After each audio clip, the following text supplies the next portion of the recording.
gamers, and welcome to episode 426 of the Super Ultra Podcast Arcade for August 26, 2023. I'm one of your hosts, Daniel Nicholson, and with me is my co-host, Dominic Stallworth. What's going on, Dominic? A lot's going on. But this week, I mean, we're in August now. Basically, next week will be the new month, and I'll probably do the covers. I'll do the covers then. But yeah, we're in August, man. School is up, man. School is about to be starting, or started for some people. And summer is almost over. It's almost over. They had to give us these last couple of days of hot fucking weather, though. After so many, we had a good week, and then they just said, like, you know what? We just gonna turn off the heat a bit. Yeah, let's get this summer. We gotta end this summer on a high note, with high temperatures. And but yeah, I'm just so happy that it's almost over. The summer kind of flew by, and I'm so glad of that. Thank God, because I hate the heat. And actually, overall, like the overall summer, I would say it wasn't that hot. It wasn't as hot as and I feel like it was as hot as last year, maybe. Yeah. But it didn't feel. I didn't really have as many super hot days as I thought. But at least I put it like this: the nights have been really good. Because I remember some nights it'll be humid as hell. Yeah. And it'll be like I can't open the window still. But it seemed like a lot of these nights I could have the window open without no problems. And yeah, I think God heard my prayers. He heard my prayers. But then he's going to say, break out any of the window units this year, so it hasn't felt like at least quite as bad as previous years. Yeah, but he's probably going to say, I'm going to blizzard the hell out of this winter. I hope not. Yeah, I hope not too. Yeah. All right. So I guess I'll get right into the sports. It's college week. I mean, the first week of college, which they call Zero Week for reasons, because I guess they said, oh, none of these big teams are playing, even though one big team is playing, I know. Yeah, I know Notre Dame is playing. Oh, wow. They're ranked number 13, apparently, and they're playing against Navy.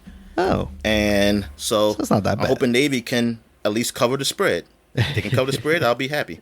So not that I bet, but that'll be my small victory, though, to say, yeah, we covered the spread in your face.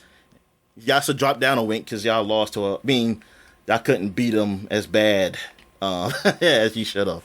But who else? I don't know who else is playing of note. I mean, that's only win because his Maryland team is in there. What else is there? Well, let me see here. Oh, yes, baseball. Big news. Steven Strasburg, pitcher for the Nationals, is retiring. Oh. Because of injuries. Ever since after the World Series, he's been plagued with injury. Well, he's been plagued with injuries his whole career, really. I mean, to be honest. But when he's playing, he is great. He has great outings. He could have been so much better than what his stats have shown. Like, I mean, if the injuries didn't happen, man, I mean, that was really just the issue. But it seemed like he was getting something after that World Series. Like that World Series year, he was excellent. He was excellent in the World Series. He won the MVP for the World Series. And it just felt like, man, like, yeah, we get a Steven Strasburg that we all knew he was. I mean, we did get him for that year. You got him other years too, but it's just unfortunate things happen. I just remember one year they had the pitch count year, but it's like, oh, he only could do some amount of pitches, so they got to shut him down. It was a lot of debate on that, saying like they should just play in the playoffs. Still, it's like this is what you play for, but people say we got to think about his future. So that's been a big debate of if he should have played or not. I know he didn't play. But it's sad that it's come to that. Well, it's sad the fact like we won't be able to finish like his career because of injury, and it's sad for the fans and the organization and all that stuff. But it's not too sad, Daniel, because after the World Series, he had a 7-year contract of $250 million with no insurance. Oh. for the owners. I mean, for the organization. So he's taking home. He's gonna be taking home $250 million. He's getting the Bobby Bonilla money. That's what somebody said. But then somebody said, somebody said, no, it's not as bad as that because he won the World Series, but he got the contract after the World Series, though. Yeah. So they didn't have to pay him that money. They had the World Series.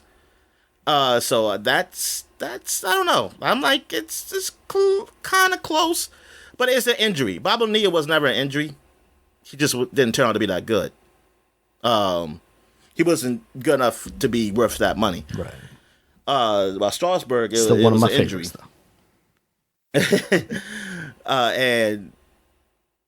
But I mean, he'll still get that money and whatever. Even though I know I saw the same dude. I think they are because the guy said that he said like he got that. He said, so what? You still paying this guy 7 years, $250 million. And he said, I bet you the Mets would trade if they can get could have got a World Series for $250 million. They would have trade for that. And the guy said, well, yeah, I would too, but it's also not my money. So it's like he's like, yeah, I would too, but it's not my money. And thing is, when people say that, I always think, would they? Because at the end of the day, what's important is making money. I mean, you can go by the hypothetical, like the whole notion of like, yeah, winning championships is what the goal is. Yeah. But it's also making money. Yeah, it's only partially in service to the fact that a successful team garners more money, right? Yeah, because I would argue that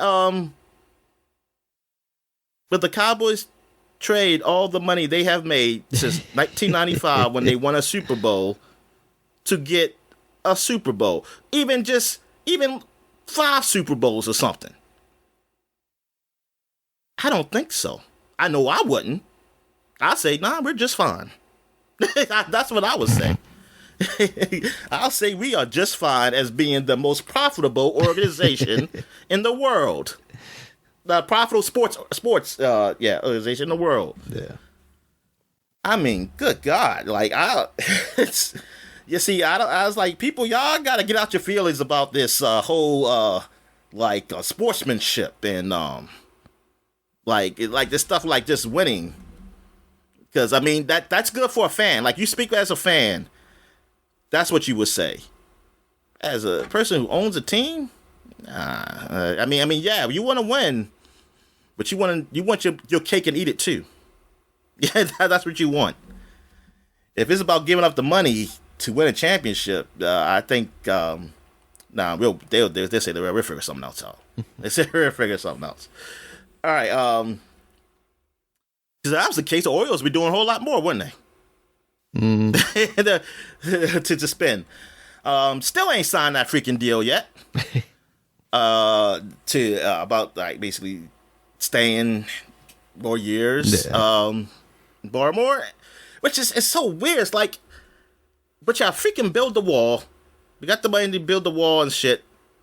But still they signed this deal. It's like you couldn't just wait on the wall then. Like, if you're gonna leave, what's the point of you building that wall? Yeah. Like, I guess that's supposed to be the center to help move it forward, but it didn't move forward. So it's like, I hate this dude. It's like, God damn it! I like the teams I root for have, well, not anymore. Washington finally got rid of their owner, but the team I root for, my owners suck. All suck ass. What else? Speaking of like football, what Orioles still doing good. They're still number one. As you speak, 3 games in first place, so that's cool. Again, the football. So Washington did beat the Ravens to start the preseason streak. Ooh. Ravens fans all pretending like they don't care. It's preseason. It doesn't count, Dominic. How dare you? Yeah, I mean, it don't. But I'm just saying that, it shouldn't. Yeah. But the Ravens fans, they were saying they don't care, but they did care because they cared enough to say, oh, all y'all did was beat y'all first strings played against y'all all playing y'all first strings like it's a regular season game. And I actually commented to somebody because I said we were I forgot what I said the record was, but we have a new quarterback who only played one game last year, so technically he's still somewhat of a rookie. Yeah. It's the second year, but he only played one game, and then we have we sucked. Why the hell wouldn't we play our starters? What sense does it make for us to be like y'all and have our quarterback benched? You have a seasoned quarterback, a franchise quarterback. Like, I expect y'all not to play. Yeah. I mean, I want to say I respect y'all not to play, but I mean, if you don't play, I understand you're not playing. Some people still play their stars. Some stars still play. I would expect them to play like a quarter or something just to get them warmed up. I mean, that's the whole point of a preseason game, right? Yeah, exactly. Like, but with Jackson, they're not playing. They're keeping it safe, and I guess they're just going to take the risk of being rusty the first couple of weeks. Yeah. But which like that's what some people do. They be rusty and then they come on. But like I'm like our team suck. I expect us to play somewhere, and then we didn't even play all our starters because like I ain't watched the game because I really don't care about preseason. Like I said, I just saw Twitter. And then when I really looked at it, I saw that, we didn't play all our starters. We just played the starters that you know the names of. Yeah. That's the only... And so it wasn't totally first string versus second string or third, whatever string you want to say. It's whatever. I heard some good things that our quarterback looked all right in the game, so I'm happy with that. But, yeah, it's not a big deal about winning. I do want us to get playing time because we're not a good team. We need to get you need people to freaking gel together, man, to get the chemistry going. It's like that. Yeah, it doesn't make sense for us to do that. I mean, yeah, if you feel like your team is that good that you don't have to, that's fine. But I never felt that about the Skins in my whole freaking life. It's also, because when I started watching football, I never felt that about the Skins. I never thought like, don't play him. I mean, I think the only time, like, I think when RG3 didn't really play a preseason only because he was somewhat injured. So it was like, that's understandable. I was like, but if he could have played, I think I would have wanted him to play something. Because at the end of the day, it's football. And football, look, you can't avoid it, man. I mean, I understand it. Like, but it's a contact sport. People get injured. You just accept it. Somebody's going to get injured. Somebody's going to be out a year. It's going to be somebody who's a superstar is going to get hurt. It happens. All right. What else happened? Anything else happened big in football? It might have. I just haven't been watching the news a lot. I know Shannon Sharp is going to be on ESPN now. Oh. He's going to be across from Stephen A. Smith certain days, not all the whole week. Stephen A. Smith's supposed to be having some different guys, other guys come on too. But yeah, Shannon Sharp is going to be there. So because he had left Fox, and then Skip Bayless did an announcement. They're getting he's having different guys like each and every day, including Lil Wayne. Okay. Who does the intro for the show? I mean, he's been doing the intro since it started. It's a nice intro. But I don't like Lil Wayne, honestly. I don't like the dude. His music was all right. I enjoyed it, but that's it. Like him, when I heard him talk about certain things in politics and see what he does, I'm like, nah, this ain't the dude. Like, I don't care to see talk about anything else other than rap. Yeah. I don't like seeing him. Yeah, he's just one of those dudes. I like to see what he does, to get to where he is. Like, but anything outside of I said politics. Sorry. Anything outside of rap, I don't want to hear him talk about. And I don't care about. But sports is fine. But I don't care about him talking about sports though. But it's fine because it's just sports. Right. But and then there's some guys who used to be on ESPN. Keyshawn Johnson. Sherman was on NFL Network, I believe. Excuse me. I think he was on NFL Network, or NFL Network, or Amazon Prime, or it's Amazon Prime. I don't know. But he was on something else. I think he appeared on ESPN every now and then, though, just to like an interview, like they'd ask him some questions and stuff. But somebody joked that said basically this was the trade package. Like they traded Shannon Sharp and they got the ESPN people leftovers. This is what they traded. Because the other guys were people who got laid off from ESPN, and their recent layoff. So, yeah, I mean, I'm not watching either show because I don't like Skip. I used to like him, but it got really old. And I like Shannon. Shannon kept it fresh. That's why I kind of watched the show sometimes. But it was really, I didn't watch it all the time though, because some of the topics, I could tell that I could put it like this. I felt Shannon, maybe he was speaking from something he really felt sometimes, but Skip, I didn't. I think he was just playing along like it was the show. Like he doesn't believe everything he says. And that's how I feel about Stephen A. Smith. And Stephen A. Smith, like when it was Skip and him, I would watch them sometimes. It was enjoyable. Or before when it was just skipping these guys I didn't even know, but I actually liked it then.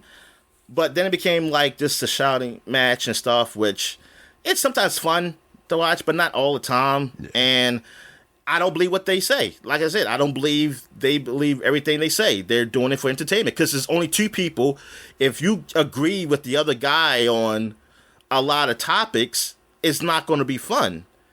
Like you're not gonna, because you want to debate, right? And so, but it creates a problem because it'll be like, now do I believe this is real then? Because I can't believe that they just disagree this much on things. Right.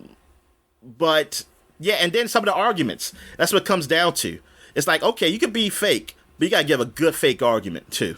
And a lot of times these arguments that these guys do, they're not. You can tell it's like, you don't believe what you say. Because if you did, yeah, it's like, because I know you're not that stupid. I mean, you're not. Yeah, so I don't think you believe, because you making that being your argument, like, even though there's all opinions, but that being like your argument is like, what kind of debate is this? Like, nah, man, you better at this. Nah, you're not basing this off of facts. Yeah. So.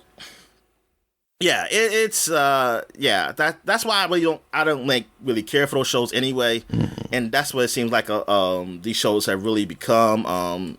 Even my favorite show that I used to like on Fox, with Nick Wright, because Nick Wright, I feel like Nick Wright is that guy. I feel like the other two guys say what they generally feel, and Nick Wright purposely will say something that he doesn't believe in just to make it a show.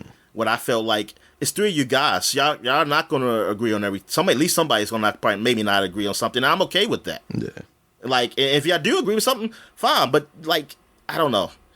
And it's like, if they do agree on something, they got to find a little something different with that agreement to make it almost like, oh, I agree with you, but more something. I don't know. It's what, it's like, maybe it's just out of my, maybe it's just my age. I don't know. Maybe because maybe I was younger, I would just be still into that stuff. But I've been watching it for a while. So, back in really the 2000s to the early 2010s, I'm just into that debate stuff, man. But good for Shannon. I mean, hey, I hope he does well over there. And any other sports stuff, basketball, some shit stuff happening, but I don't care. Yeah, I think that's it. So any wrestling news? Damn, I spent 26 fucking minutes. Well, no, we've been recording for a while. Oh yeah. Yeah. So there is some wrestling news. First up, talk a little bit about All In. That is happening this weekend. That is AEW's big show that is going to be happening at Wembley Stadium in London. So that is that is huge for them. I think they sold like 80,000 tickets or something like that. Oh, so not Wimbledon, but Wembley. Yeah, okay. Wembley.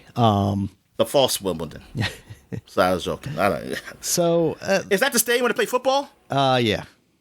Well, The American Americana? football. I'm not. Yeah. I'm not sure, to be honest with you. I would assume that they have definitely held NFL games there because it's like the biggest stadium in the UK. Maybe it is. Maybe it is that stadium. Then. Yeah. So it might be where they do that. But it's kind of funny because like when this was first announced, everybody was like fantasy booking about how, these huge matches that would happen, like Will Ospreay versus Kenny Omega 3 and stuff like that. And instead we got like Will Ospreay versus Chris Jericho. And we're quickly coming to the point where like Chris Jericho can still be fun on screen, but we're not really looking forward to seeing a Chris Jericho match. And instead you're getting like a tag team match with Kenny Omega in it. So it's kind of like, the headline of the show is going to be MJF versus Adam Cole for the AEW championship. Leading up to this, they've been doing this kind of like friendship thing where they did this unlikely pairing of them in this weird like mixed up tag team thing tournament they were doing. And then they just decided that they actually really liked hanging out with each other and became friends. But it seems like it's going to lead to someone turning on somebody. And a lot of the speculation is it's actually going to be Adam Cole that turns on MJF. And I think coming out of this, that would definitely be the most interesting story they could tell there. So because that's in the UK, it's going to be happening tomorrow, kind of in the early afternoon in the United States. So that'll be cool.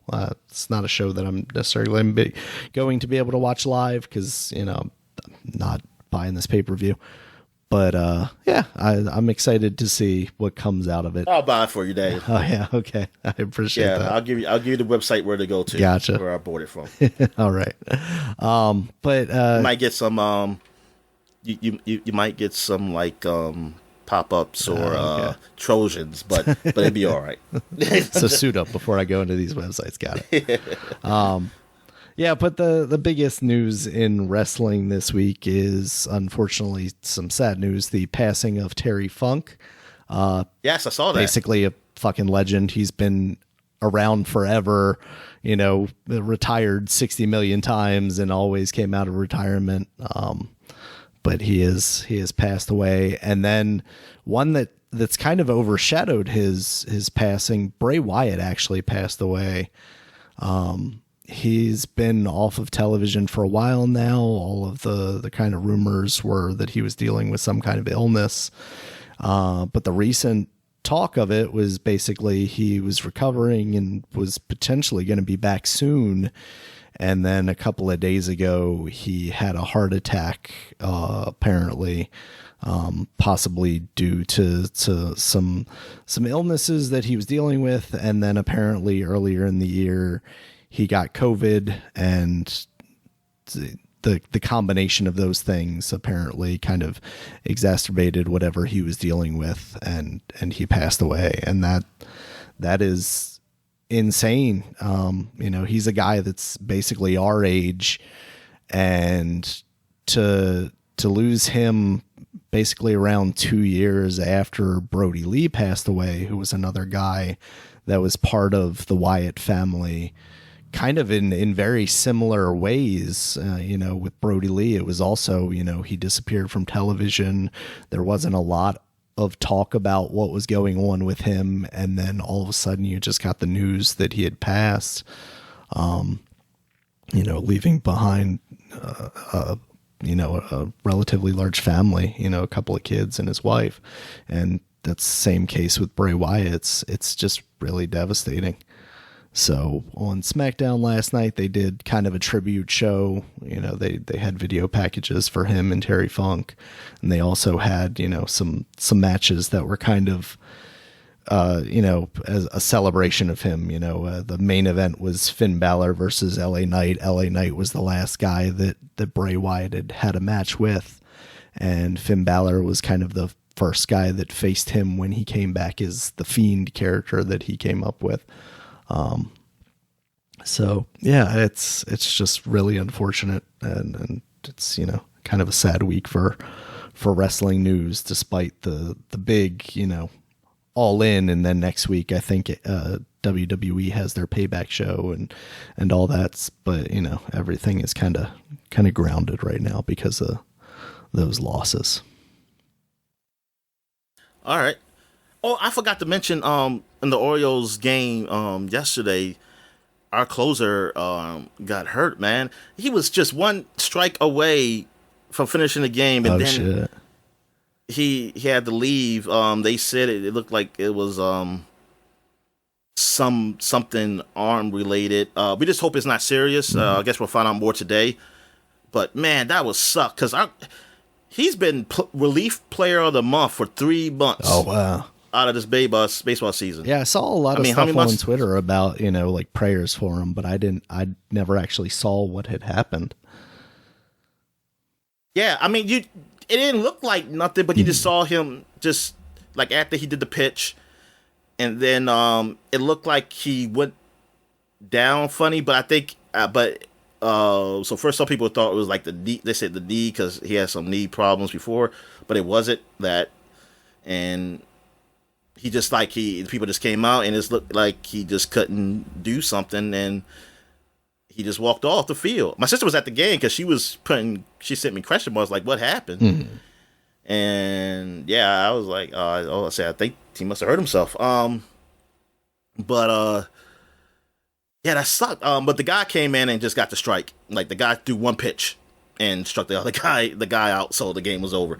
But it's just unfortunate that he got hurt because he has won a lot of games for us, man, and he's been excellent for us. So we definitely need him for the postseason. All right, so I guess we go to what we've been watching. So have you watched anything? Nothing really of note. No. Have I watched anything? Did I put anything down up here? No, you don't have anything. I don't have nothing. Damn. Did you finish off that Justified? Well, it's not over yet. Okay. I'm caught up, but the last episode comes out next week. Gotcha. So yeah, I gotta wait till it come on Hulu. So, and what else? I was watching. I am caught up to it. I mean, I like it so far. It's different from the other Justified because it deals with one case like this whole season, while the other Justifieds, there will be a story, that continues on, but it seems like he was still going after different guys, gotcha, like almost every episode. But it's been good. I have enjoyed it. I feel like I watched something else. I know I watched a couple episodes of the Bad Batch. I'm trying to get through the season 2. And watch. Oh yeah, because I got Crunchyroll, so I've been watching some stuff up there. That show Mashley, which is Muscle and Magic. Oh yeah, together. The Harry Potter one, right? That's yeah. It's the Harry Potter spoof one. It's all right. Because they had another new episode for the English dub version anyway. So the superior version, what I like to call it. I call it superior. So I watched. I had caught up with that. It's another show that I just wanted to put in the background while I was doing something. It's called. Okay, I forgot the name, but it's basically about a vending machine, a boy who's been reincarnated as a vending machine, and he's in the world that's kind of like an MMO kind of world, okay, where it's like quests and all this stuff. And he gets his points by people buying his items. And then he can level up where he can change his items to something more and get that costs a little bit more, but it gives him more experience to do that. I know he can put up a barrier, apparently. And I think he's trying to find a way for he can speak to people because he only can say what he's kind of programmed to say. So the girl did like something, say, hey, this, you say this to mean yes, and you say something to me no, and then they kind of work things out there. And It is so fucking weird. It is so. I mean, and then like, because these people, they kind of live in kind of that old type of like medieval kind of times too. So the food that he gives is kind of weird for them, but they like it. It's oh man, this tastes good, and like soup in a cup or something, and or like some drink. I think he finally got something where they got soda because he had water before. Then he got he got some juice type of drink, and he got soda one time because he was trying to help them fight this monster. He was trying to tell them to put the Mentos in the soda, but it was kind of hard to communicate.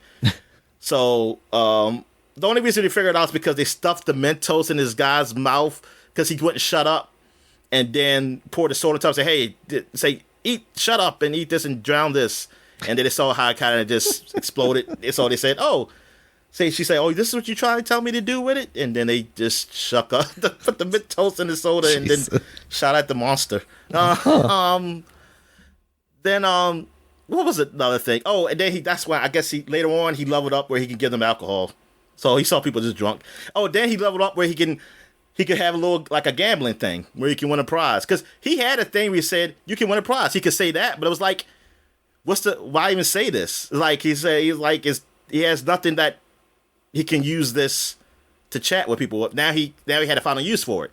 And like he found a use for it because now he has like a little gambling thing. So this old man was there. He kept trying to win prize to get something. I guess you win.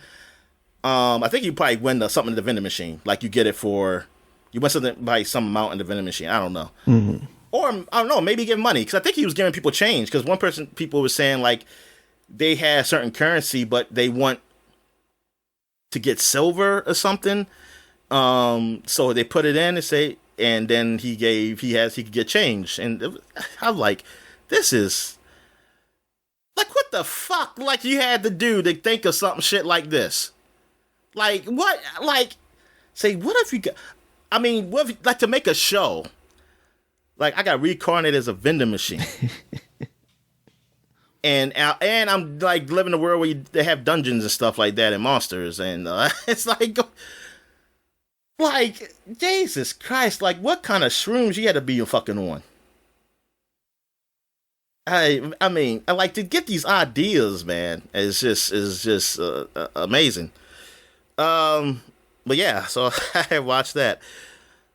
Yeah, so that's it for that. So I guess we get to what we're playing. So you want to go ahead? Yeah. So I revisited Mortal Kombat 11 because, with one coming out. I don't think I ever finished that story mode. I honestly am not sure how far I even got into it. I feel like a lot of the Xbox. What's that? I've been playing on the PC. You got the PC one? Yeah, I have it on Steam. I just don't have the DLC for it. Oh, that's right. You didn't have the DLC. Yeah, I just have the base game. So I'm hoping at some point between now and the release. I mean, it doesn't matter. I'm not going to pick that game up at release, but at some point in the near future, I'm hoping it goes on sale as like a celebration of it because it was like a couple. You could just weeks play ago. my Xbox one. Yeah. The only reason I would play it on PC is because I want to cheat. That's the only reason I play it. Yeah. But you don't cheat. It's easier for me to play it on the PC. Oh. But yeah, I'm having a good time with it. Hold up, time out. What? It's easier for you to play on PC, but yeah, you have the Xbox app, don't you? Yeah. So it'd be So why don't you just play it on there? Would it be streaming? No, you don't. No. You can just play it from the PC on Xbox. Oh, app. Maybe I guess I didn't even realize I could do that. I forgot that it was a part of that on there. Is that because it's on Game Pass, or is that because they finally have it so if you own the game, you can play the games through there? Well, it's on Game Pass. Okay. It's been on Game Pass for a while. Gotcha. I think I forgot it was on there. So yeah, I mean, as far as the story goes, I don't know that I've gotten to a point yet where I don't remember playing it, but it's also been so long since I played some of that it's all kind of mixing together from stuff I've seen and what I did play. But so far I'm having a good time with it. I really appreciate what they do with those story modes because they switch between all the characters, so you kind of it gives you like a smorgasbord of like all the different characters and enough matches for each to kind of get your feel for them. So that way, if you like want to continue playing the game, you've had a taste of everybody. So you're like, oh, I lean towards this person a little more. You know, the only thing about that is like when you find a character that you don't necessarily like, that's like where I always get stuck in those story modes, because I'll end up losing and then get frustrated and kind of fall away from it a little bit. But so far so good. I think I've lost like one match, but hasn't been too bad. Where am I now? I am past Kodokan stuff. I think I'm in Jade's stuff right now, facing off against the bug lady. So yeah, I like that. I'm just trying to push off the like desire to want Mortal Kombat 1, because yeah, it doesn't make sense to buy those games at launch now, knowing that there's going to be 20 different packs, and it's not like I'm going online to like look for competition. So it's not like I need to play it when it's most active. It's much better idea for me to play it when it's a better deal, you know? So been playing that. I've been dipping into Zelda just a little bit, just to kind of not have it completely fall off my plate, but not enough to talk about in depth. But the other game I've been playing is Disney Illusion Island. I picked that up on the Switch because I thought my daughter would be into it.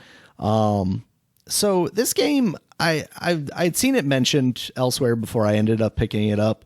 But it's different than what I had thought. It's actually a Metroidvania style game. So it's not like a linear level based thing, which I thought it was going to be.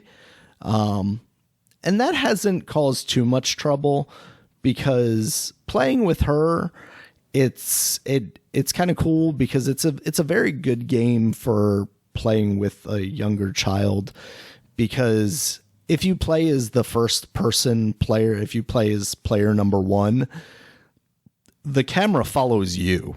So if you basically ditch the other player behind, if they can't make a jump or something like that, you can just basically leave them behind. Eventually they'll turn into an envelope and they'll fly to your position, and then they can start anew from there.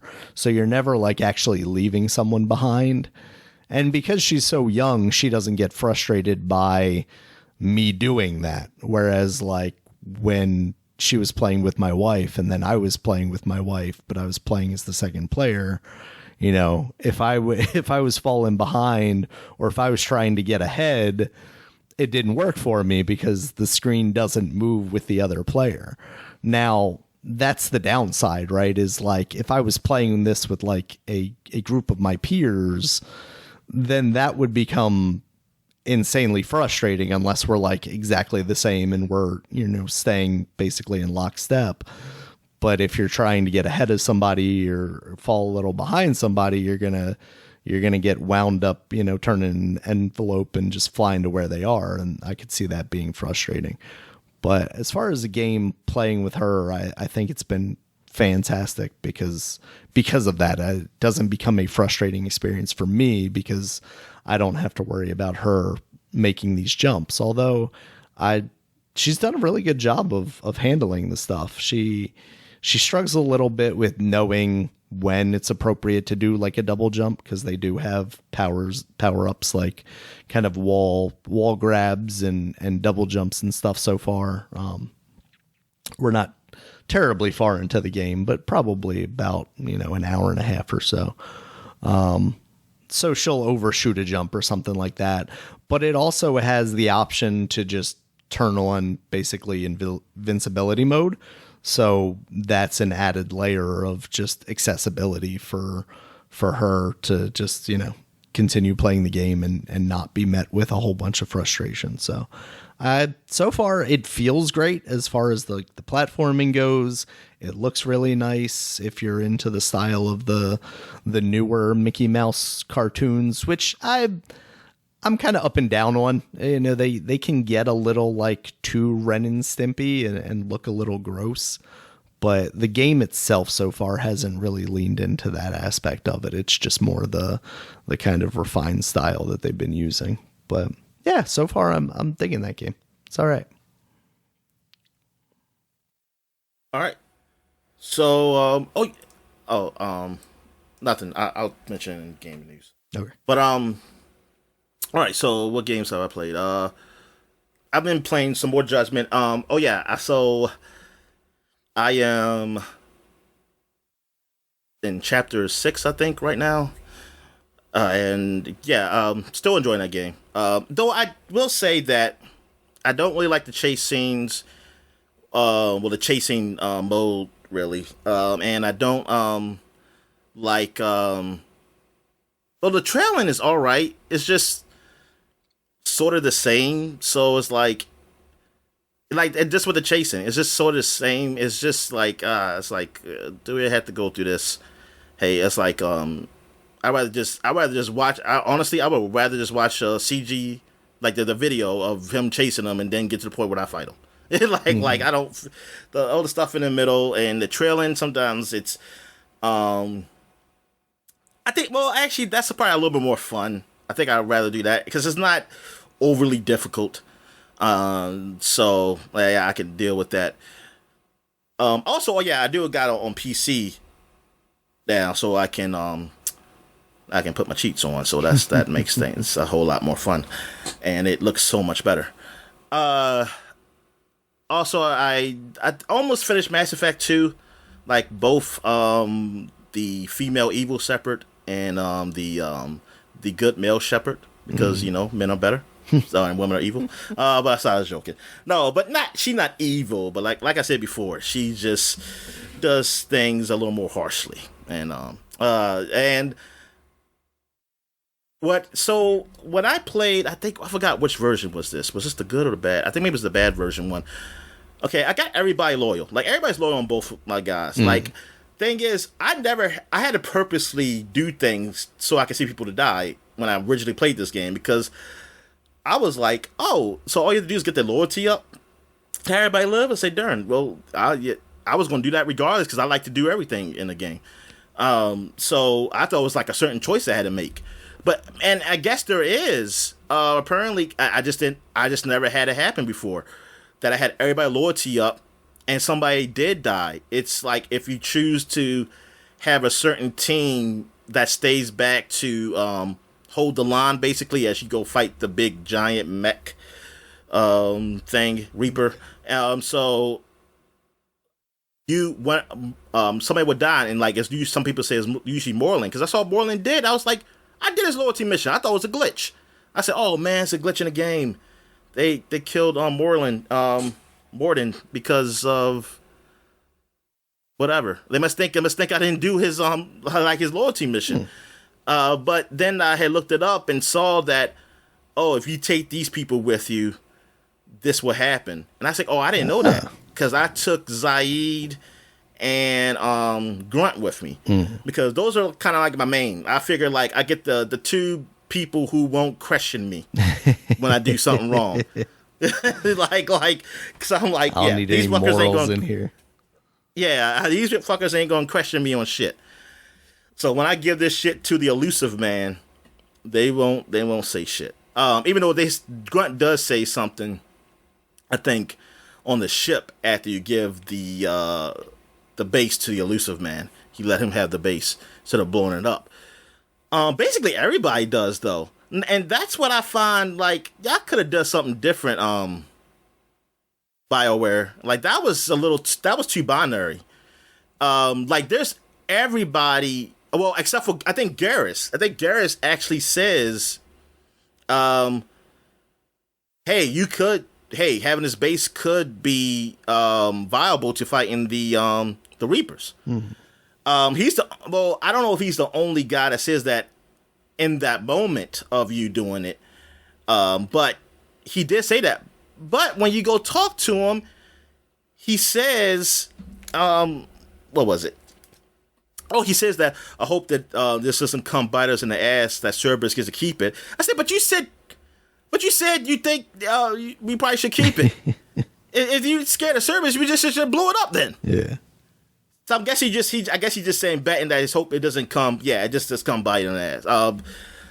But it seems like mostly everybody's against it. Even like Miranda. Miranda even thinks that, and she's the Cerberus lackey. So I'm like, y'all couldn't make it so that some of these people would be at least okay with it. At least Miranda, at the least, unless you did something in the story to make her change her mind about Cerberus. Like I don't know, man. I don't know. I don't like how they did that. But anyway, like when Moreland died, I did it again. I played it again because I didn't want nobody to die, so I want to do all the missions for the next game. So, yeah. So so in both games I did beat the Reaper, but I didn't do all the side missions. Like in hers, I didn't do Overlord yet, and in the male shepherd, I didn't do the Arrival yet, where you see the Reapers. They could be coming. They coming to like through the mass relay, and you got blow it up. So that was the last DLC for Mass Effect 2. So I haven't done that yet. Now, also in the female shepherd, I didn't let Legion come alive. Like I didn't. I gave Legion to Cerberus. So he won't be there. Because I don't think I ever played it that way, where there was no Legion. I think I always had Legion. I just chose something different in the third game. No, I just chose if I changed the minds of the other in his loyalty mission. If I changed the programming of the other Geth to be on the normal Geth side, like the heretics, they call them the heretics that go for the Reapers. That the heretics will become normal Geth, or I just blew up the base. And because they were supposed to be questioning, like, hey, these are living beings. They're sentient. That would you force them to change, like force them to brainwash them, basically. Like I guess they try and crash their morality. Whereas I look at it as, yes, that's totally fine to do that because they aren't gonna change their minds, and I'm gonna kill them all. I'm about to kill them all. So I'm saying. Well, I'm not saying as a good thing. Well, first of all, they're machines. So they believe what they believe. And now, if I could talk to them to change their minds, if you want to go that route, but the way he says is that, like, what we're going to do is blow it up anyway, so they're going to die. So I'm like, well, then fuck it. Then we fucking, what you would call brainwashing. They don't have no brains. They're machines. We'll do that then. Shit. I mean, hey, you want to be real? We're the fucking gods here. All right, they were made by. I mean, I had what's her name? Damn. Tally with me. I had Tally with me. So, well, actually, I think she was she questioning it. Oh, fuck her. But anyway, we're the fucking gods here. They were made by us. Well, they're technically made by the Quarians. So it's like. Whatever, man. I'm gonna change their minds so they won't kill me. Okay, so there you go. It's better than me just blowing them up. All right. What else have I played? I did try that PS5 streaming. Like I streamed from Daniel's PS5 to my computer. I'm gonna see how well it worked out with that, and because that new handheld is coming out. Is it for the PS5, the Portal? So I was like, well, they say that you don't have to be in the same network. You can use the Portal away, but you know it's about good connection. So we had fairly good connection, both of us. So I did it, and at first it came out blurry. It was blurry at first, but then after a while it cleared up a bit, and it worked all right. There wasn't really controller lag. I mean, I had a problem with the controller like staying hooked in at first, but once I got that going, it seemed to work. But that seems more of like a software issue with PlayStation and its system instead of really the streaming. Like it seemed like it was software more of it, like with the either programming with the Windows or whatever. But it worked pretty all right. It worked pretty okay. So that's good. That's cool. But I am wondering with that portal, like, how well does it work? Like, you go into an internet cafe or something. Like, what's it gonna play like there, or I don't know. I don't know if you can I tether my phone to it and get a decent. Well, that's what I connection think out you of that. can. I think somebody said you can use it as a hot. I think somebody said they used their backbone like that. Yeah. I'm sure you can. I just wonder what the experience is going to be like off of that. I mean, Yeah, we have 5G exactly. now. Allegedly that's supposed to be great speeds or whatever. But yeah, we'll see. Yeah, I'm curious about that too. Also, I played the new game that's supposed to be like the spiritual successor to Jet Set Radio, or Jet Grind Radio. I guess whatever. Which one's the first one? Grind. I don't remember. Jet Grind Radio, I think. Yeah. Play Bomb Rush Cyberfunk. I think we talked about this game, right? But I totally forgot. I just saw it like out there and saw some reviews for it, and I was like, oh. So I tried it, and I don't remember really Jet Grind Radio. I didn't really play a lot of it. So, but playing this, I mean, it's fine. Like, I have no problems. Like, pulling off tricks is super easy. Like, it's not like a Tony Hawk or anything. And the when you're doing the tagging, they have it where you gotta just follow the lines, like with your with the analog stick. Yeah. Of where to go. I don't remember. See, I don't remember playing. I don't even remember tagging it. I don't think I played enough to tag something in Jet Grind Radio to even know what the hell you did in that. Yeah. To tag. But it's just like that, whole beats and stuff like that. And well, it seems I don't really know what the story is, but it seems like basically you're rebellious to the corporations. But anyway, you were in jail, you got out, then you got decapitated, and now you got a head of a robot, and you're trying to get your head back. So yeah, that's the Interesting. That's the gist of it. And I was like, oh, so I just didn't just die, because I saw like the cutscene when you left, like, which is when you break it out of jail, like, because basically the breaking out of jail is basically the tutorial stuff, and then I saw the head come off. I was like, oh shit, oh, so I guess I'm playing another character. I guess this is like you're playing one guy, whatever, and like the guy you are is somebody who's supposed to be really famous or something, who's like I guess a huge rebel. I don't know. But now they say you're trying to get your head back because corporations got. I guess they can get something from your brain or something. Still, I don't know. But I mean, I just feel like if you like Jet Set Radio or Jet Grind Radio, you'll like this game. I mean, I saw some decent reviews for this game.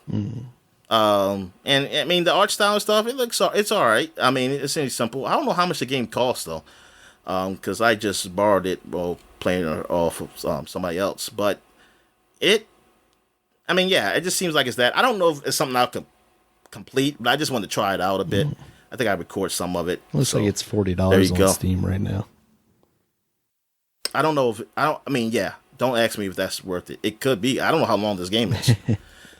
Yeah. Jet Set Radio is one of those things that, like, looking at it from the outside in, when it came out on Dreamcast, I always thought it was a really cool game. And then once it eventually made its way to like Xbox 360, Xbox Live games, playing it, I was like, oh yeah, this isn't the game that I wanted it to be. And maybe, back in the day, 5 years earlier or whenever, when that game originally came out, it was a little more modern feeling and was better, but coming to it after the fact felt a little watered down. And I'd wondered if this game is a little bit too much like that, you know what I mean, like tries to play on the nostalgia a little bit too much and doesn't necessarily improve the gameplay in a way that it needs to compete with more modern style games.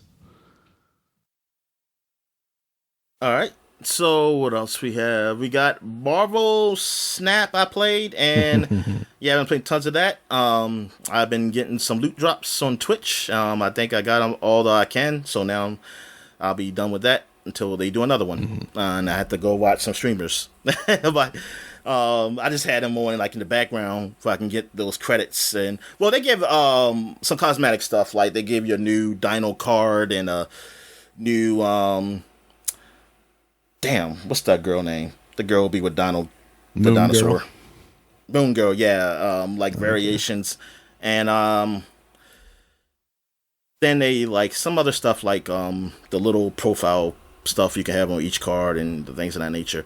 But I really just wanted the credits so I can help level up cards, so I can get more cards, and yeah. And unfortunately, I didn't unlock more. I unlocked other variants of other cards, which I don't care about because I want new cards. Yeah.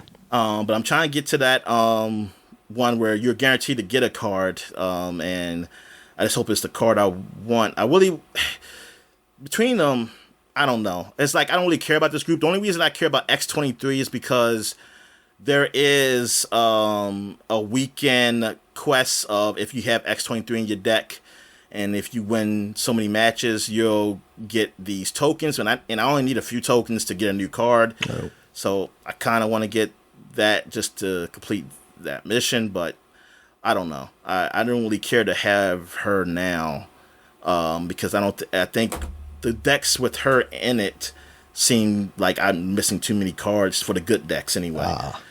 There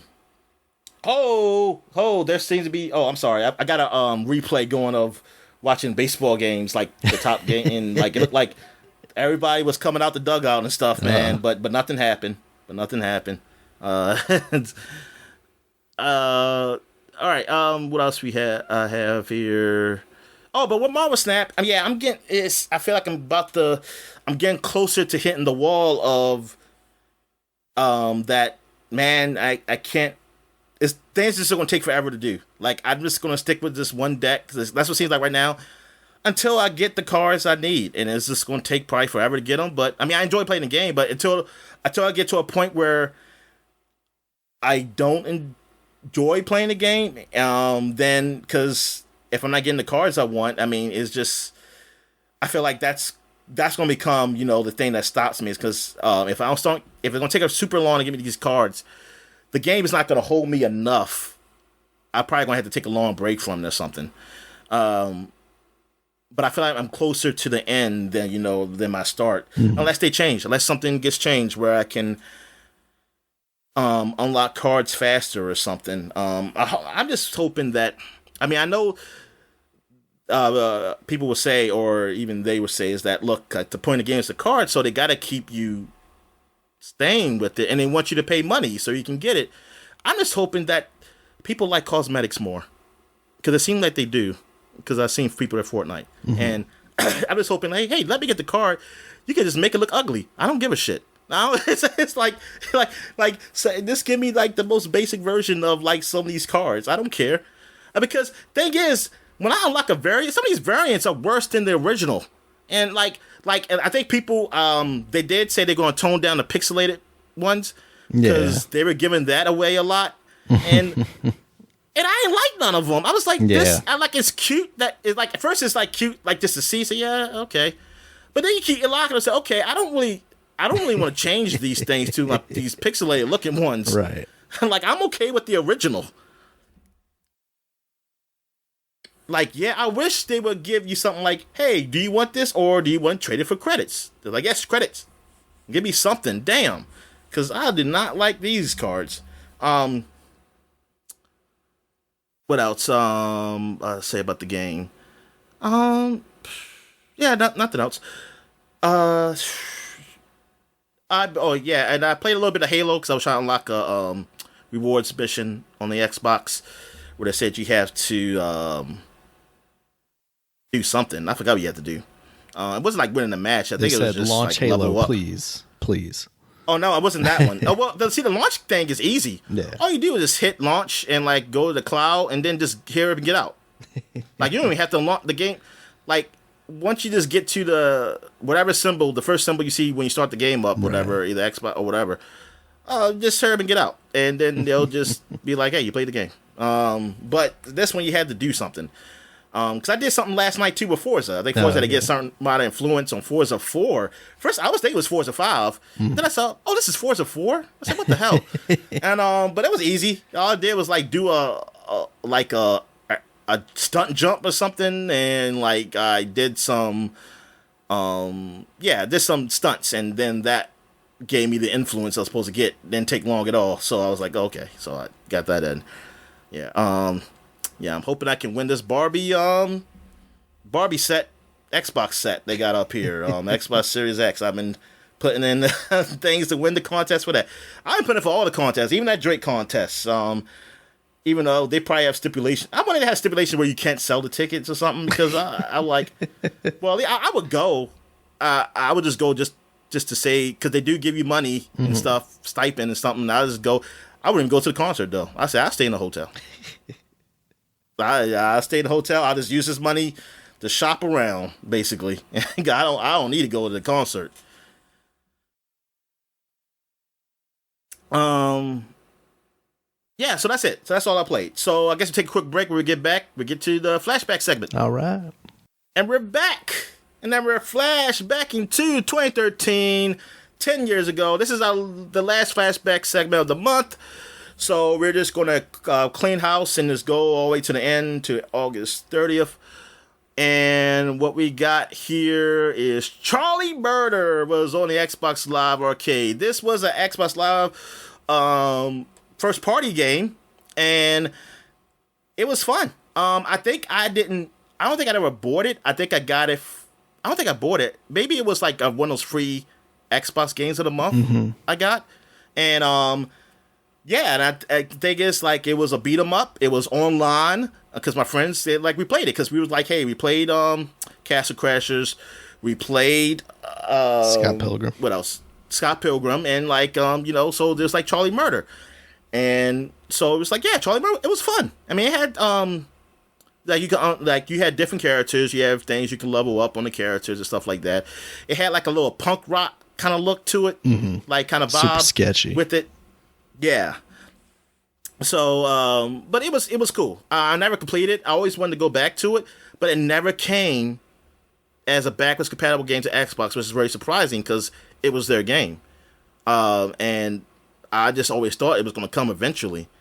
And I'm kind of amazed that it didn't. And now we will talk about later on about the Xbox 360 store closing. That's kind of sad, and I kind of want to know why this game has been missed. And of all the crappy games they've been giving away, this could have been one game they could have gave away. That is actually pretty decent. Yeah. It's a small game, but like it's not really known or being well known, but it's a good game compared to some of those other games. So it kind of sucks, and it seemed like it wouldn't cost that much money, as being as that's their game. But I don't know. I don't know the reason. All right. You got anything to say about Charlie Murder? No, I didn't play too much of it. I always thought it seemed cool, but I didn't spend too much time with it. Yeah. All right. So now we got, oh man, I did not even realize it was on the list. Gone Home was 10 years ago. I remember hearing this on podcasts a lot. And this is basically like the first walking simulator, big game, really. I see people talking about it like, as I play it, like says it's you don't really play it, like it's not like a regular game and stuff. And I was just like, what the fuck is it? So you experience it though. Yeah, so I was like, let me go ahead and just play it. And yeah, it was nice. It was a nice game. It was like a nice emotional game dealing with I actually forgot what the story is about, Daniel. What are you leaving home, or you left and you came back? Or someone died? I don't think anybody died. I think that was always the fear, was like you're going to get to the end of the game and you're going to go up to the attic and find someone like hung themselves or something like that. Spoilers. Yeah, spoilers. Yeah, somebody does not hang themselves. Yeah. You don't see any other human. No, you don't. It basically, you're exploring this house. I want to say you're like are are you the sister coming in? Yeah, I feel like you're a sister. And I think, I know you're a girl. Your older sister's diaries, and it's basically about how I think she left home because of her sexuality. Was that right? You know, maybe. Oh, you go. Dang! I didn't even know. I totally missed that. I feel like I remember her being a lesbian. No, I ain't missed it. I just don't remember. Yeah, I haven't played this game since around it came out. Basically, I think I don't think it was less than a year it came out when I played it. The dad had left for some reason, or man, it's just it's one of those games that like it's not very long, so like I feel like maybe I should just go back and play through that real quick, because that game it played a lot on nostalgia. Like for people our age, you know, you're going through and you're seeing like an NES or an SNES and stuff like that, and a lot of like early 90s kind of vibes to it.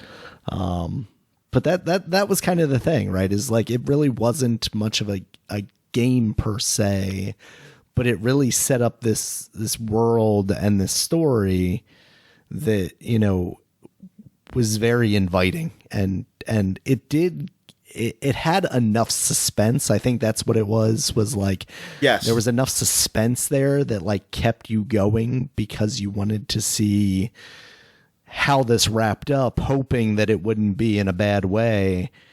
And then, you know, I feel like there's like a level of satisfaction when you do complete it, because there wasn't that like awful event, you know, at the end of it. It was kind of a relief at the end where it's like, oh, okay, good. This isn't one of those games. And I think that's what kind of set it apart from other things, because it didn't try to be that. It wasn't, you know, at the end of this, oh my God, you know, this awful thing had happened.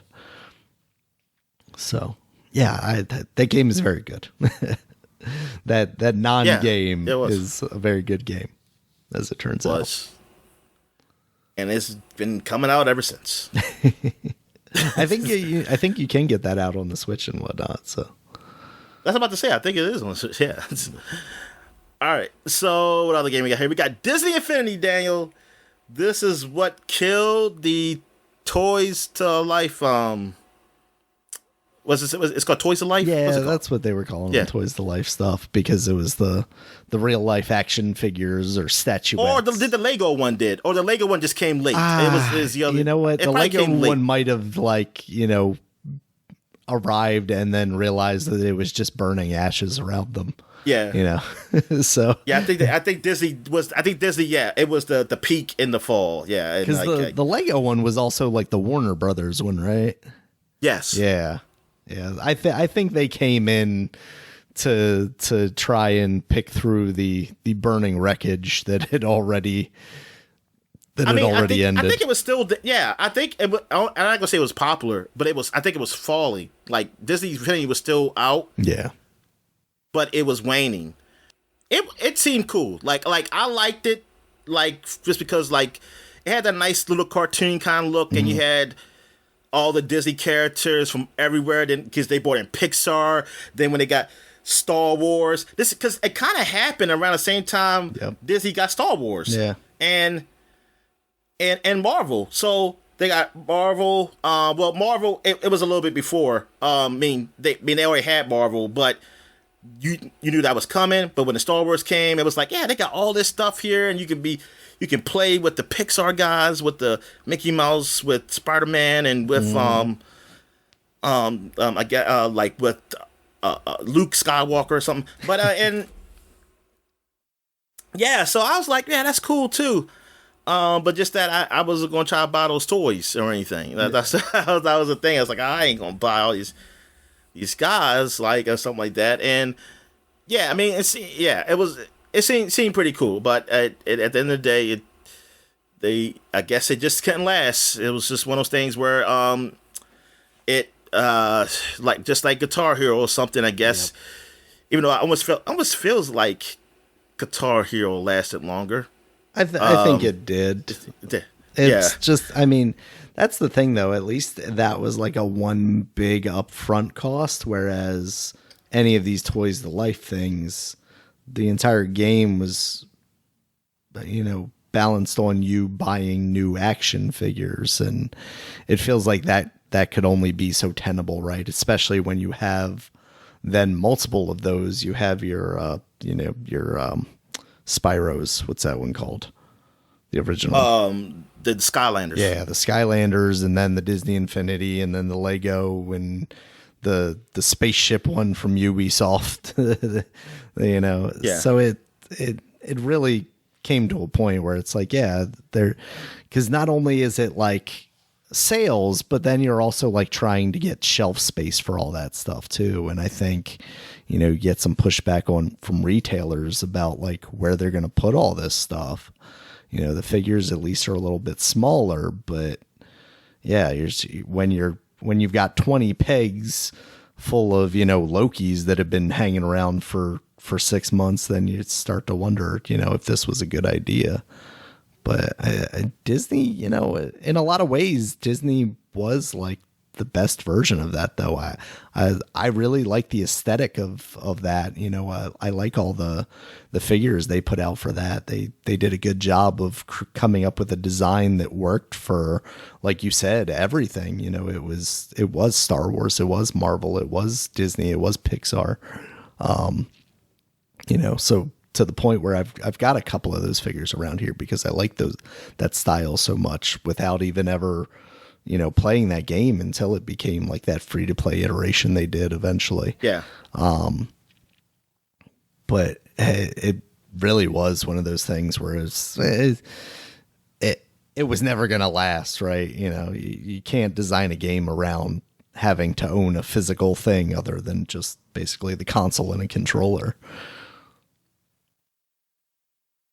And yeah, and I guess you know what, they should have knew about NFTs, Daniel, and they could have just oh no, really started that market. Yep. And like they could have been like, you know what, yeah, forget the shelf life. NFTs is where it's at. They're just like the real thing. The awful thing, Dominic, is like it's probably, if you look at the age of some of these people, the people that came up with the ideas of NFTs probably grew up playing Disney Infinity. That's my headcanon for it. All right. So what else we got here? We got Saints Row 4. The last good Saints Row game, probably, because of it seems like the new one is not that good. Unless you consider Get Out of Hell, but I just feel that that's like an expansion. Yeah. But yeah, Saints Row 4 came out. This is when you're the president. Mm-hmm. And yeah, and you're trying to fight aliens, and so I say try to. You are fighting aliens. And it was all right. It was more. It felt, I think people were saying like more the same, which is not necessarily a bad game, but it's just it wasn't like a big up from 2 to 3, because 3 was like really the highlight of it, and 4, yeah, it got. Or let me see what the Metacritic says here for it. God damn, there's a lot in this fucking Wikipedia. All right, it got like an 86 on PC, Metacritic 81 on 360. PS3 got 76. Maybe it didn't run that well up there. I don't know. In the store to gave it a 9.5. The lowest score I see is a 7.3 on IGN. And GameSpot gave it a 7.5. Those are like the lowest scores I see. Everybody else gave it pretty much a high score. But I think maybe that's the ones I read was probably either GameSpot, IGN. I think they said like because it wasn't more to it. I guess I don't know. I'm trying to find a quote from them. Oh yes, the guy said he became bored when his superhero protagonist had little to overcome and ultimately likened the game to enabling godlike cheat codes. Some of us like that, Dominic. Yeah, yeah, exactly. All right, so what else we got here? We got The Bureau XCOM Declassified came out. This is the one you played. Yeah. So you want to talk about it? This is the third-person shooter set in the XCOM world, but like earlier in, I think, like the 70s, 60s, probably more like 60s, 50s era of like the Bureau or like the beginning of the FBI kind of thing. But it it's middling. Like, it's not an awful game, but it's definitely not a good game. It didn't live up to the standards of that XCOM refresh, that came out before it. And it just didn't work for me. So I eventually fell off of it pretty quickly. I think I kept pushing to try and get to the end of it, and eventually I was just like, I'm not having fun anymore. I'm going to make the active decision to not go back to this anymore. Oh, okay. Here's another game you played. Did I play this one too? I don't remember. I don't know if I played this one. I think I played the one before this one. Tom Clancy's Splinter Cell Blacklist came out. This is the last Tom Clancy game, right? Splinter Cell game, right? I don't remember. Let's see. Yes, it is. Yeah. I don't remember if I played this one or not. I know I played the one before it. Mm. Yeah, but so Conviction is the one where he's like just a dude almost, and then this is them going back to like, oh no, he is a secret agent. He's a super spy in his super suit. But it didn't feel the same as those old games. I don't remember liking it as much as those, and eventually falling off of it. Oh darn! What did it get? It got like okay 70s? Scores. It got 80s. Oh, okay. Yeah. Game Informer gave it a 9 out of 10.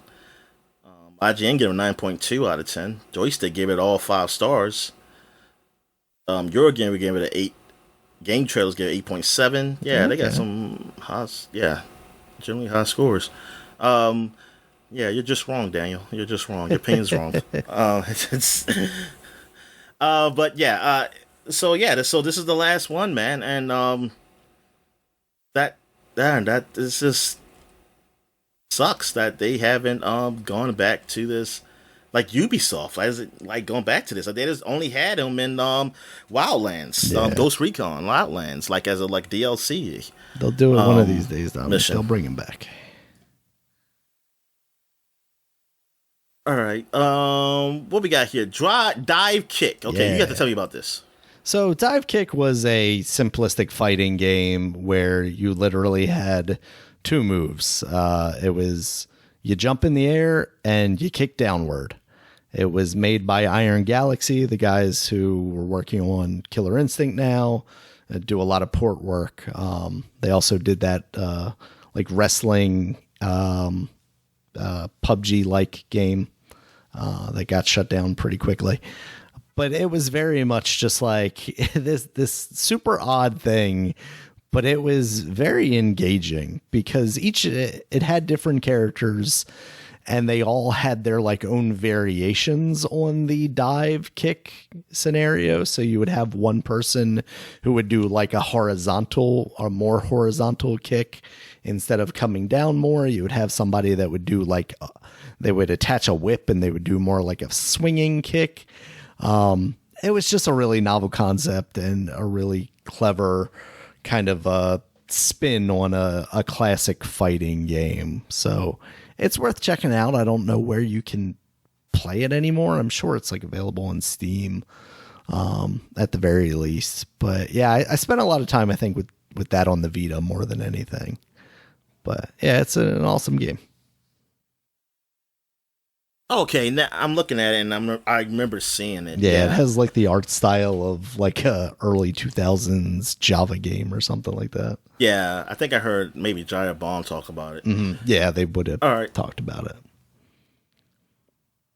What else we have here? We got Final Fantasy 14, A Realm Reborn. This is this is when it was successful.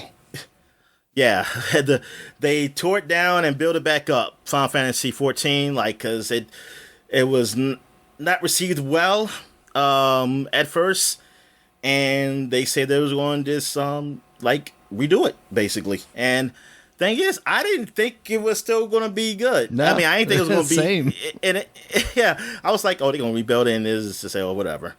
And wow, critics were like, oh, this is good and stuff, and it's been successful ever since. Like, they really to this day they fixed this. I said, good for them. And I know a guy I used to work with. He played it. He told me like it's a good game, man. But I was like, I gotta pay for it. I don't want to pay for it. But yeah, I think you can. It's probably most like a free thing you can do. You like all these games do like free month or maybe, I don't know.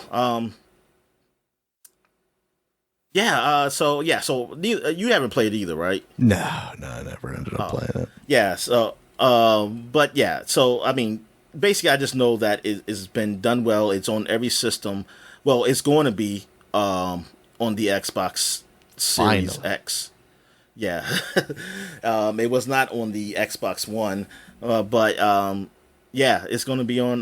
Now it's going to be all the current gen systems, so it's going to be available for everybody to play at some point, and that's cool. And it's cool that it's that popular. 10 years. It's been 10 years, man. Yeah. That's wild. So that's awesome. Like, how many years was it from when it sucked? That's a good question. What year did that originally come out? It came out in 2010. Okay. September 2010. So that was 3 years. 3 years, yeah. Wow. That's 3 games years of just dealing with that game, and then they were like, I mean, just like the level of restructuring they gave that game to make it successful is incredible.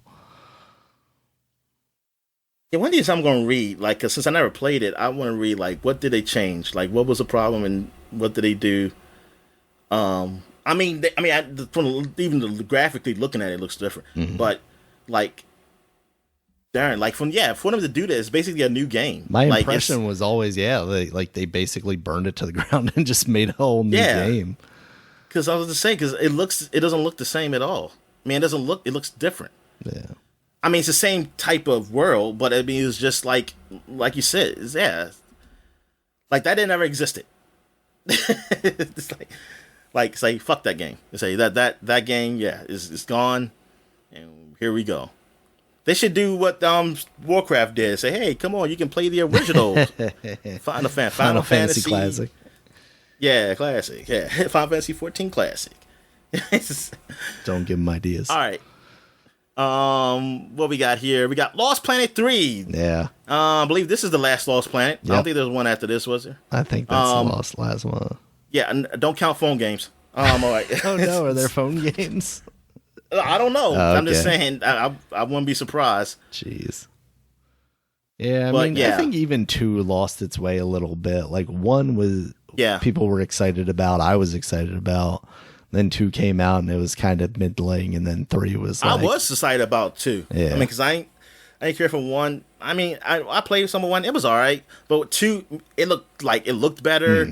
And I liked that frog thing and the, in the demo and stuff like that. It was cool. But yeah, some reason, I don't know. It just didn't grab me. Yeah. That's a game that I think struggled because of its mechanics. Like, because you were constantly losing health because you needed to like retain heat or body energy or something like that. Like there's an aspect of it where it's like, not a lot of people are going to be super into the idea of having to manage this. And, and then 3, I think 3 is the one where they like went super hard on it being multiplayer. Right. And then it didn't catch on. So there wasn't much of an audience there. All right, so what else we have here? We got Madden 25 came out. This was the 25th anniversary of Madden, and they had the great Barry Sanders on the front. Yeah.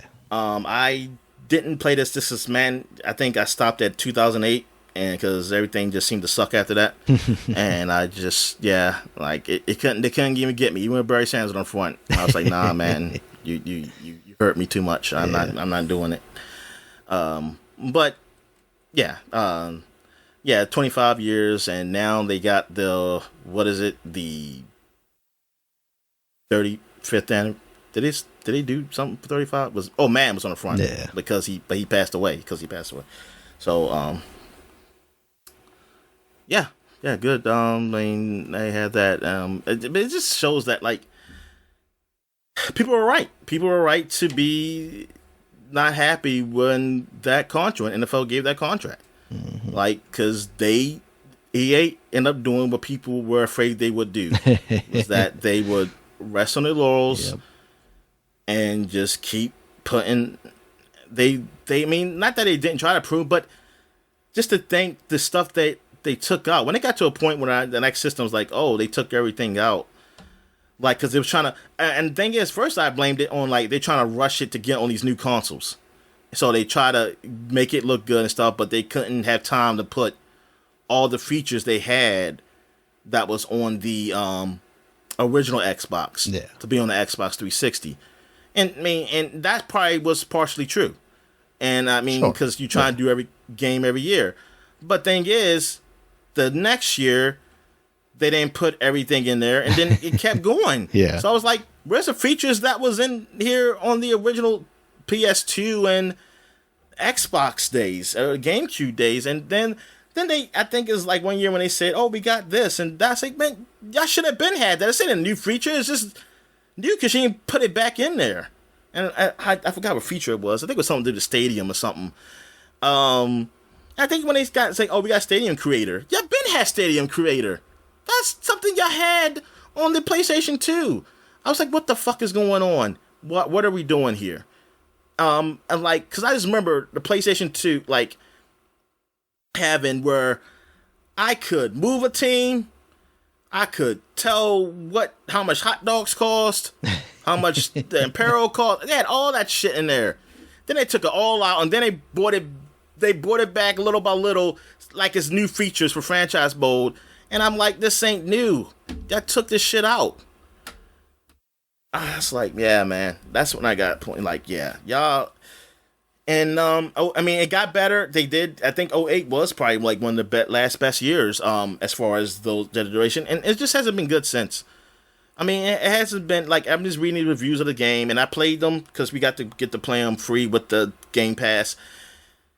And I am just like, man, it's sad. It's sad. But the best football game is the last college football game. And unfortunately, I'll have to hook my damn 360 up, which I don't even know where that is right now. Oh, it's in the box back here. Oh, God, yeah, that is not going to happen. Because I am not touching that controller again. I don't think those controllers work well anymore. But, yeah, so it sucks. It sucks, man. God damn it. God damn you, NFL. Like, why? You sons of bitches. Like, oh, yeah. Oh, fuck. And just let everybody just have it. Can't let 2K keep going so there could be competition, man. All right. What else we got here? We got F-Zero GX. So tell me about this game, Daniel. This is the F-Zero. Was this the first one?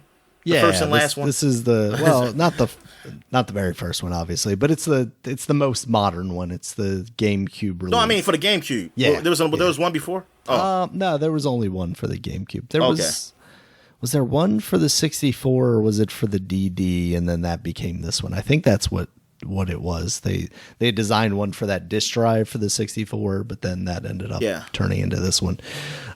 F-Zero is a game I have a complicated relationship with because it's so fast that like sometimes it can be frustrating, especially like compared to what I was playing at the time, which was just Mario Kart.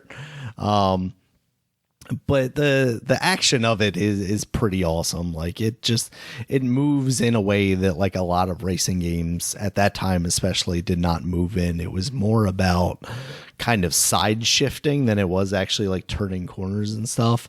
And then the courses were just like super elaborate too. This was also like one of the few GameCube games that supported like widescreen and I think even 1080i. I don't think they did P at the time, or it might have been like 720p. It did progressive scan, so it looked incredible. I think they did like 480p. Yeah, was it 480p? Was that what it was? I mean, because there's a 480i and there's a 480p. Because that's the progressive scan. Yeah, it was like 480. It was like 480p. Because I was like that's when I learned, and then I saw the difference. Yeah, and I was like, oh. There is a difference when I had like the HDTV. Yeah, because it supported that, and it looked incredible. So I know a lot of people have been clamoring for a new F-Zero. Obviously, Captain Falcon is kind of the main guy that people know from that. He's in Smash Brothers. So I guess, yes, exactly. Yeah, I would like to see another F-Zero, absolutely. I would also like to see this be on like a virtual console style thing, but obviously we haven't really seen GameCube games on that yet, so I don't know. I don't know when we'll see that, if they'll do that on the next system or not. All right, so now we got an Xbox exclusive game. What's it called? Otage, I think. Otage? Yeah. Myth of Demons. So you gotta tell me about this, because I don't know anything about this. I just remember this being like, for the original Xbox, something that like people talked about as like this big exclusive game for it.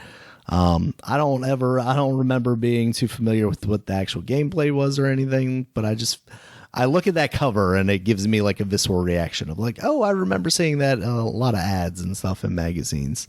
And then you were telling me that like it actually reviewed surprisingly well, surprising in my opinion at least.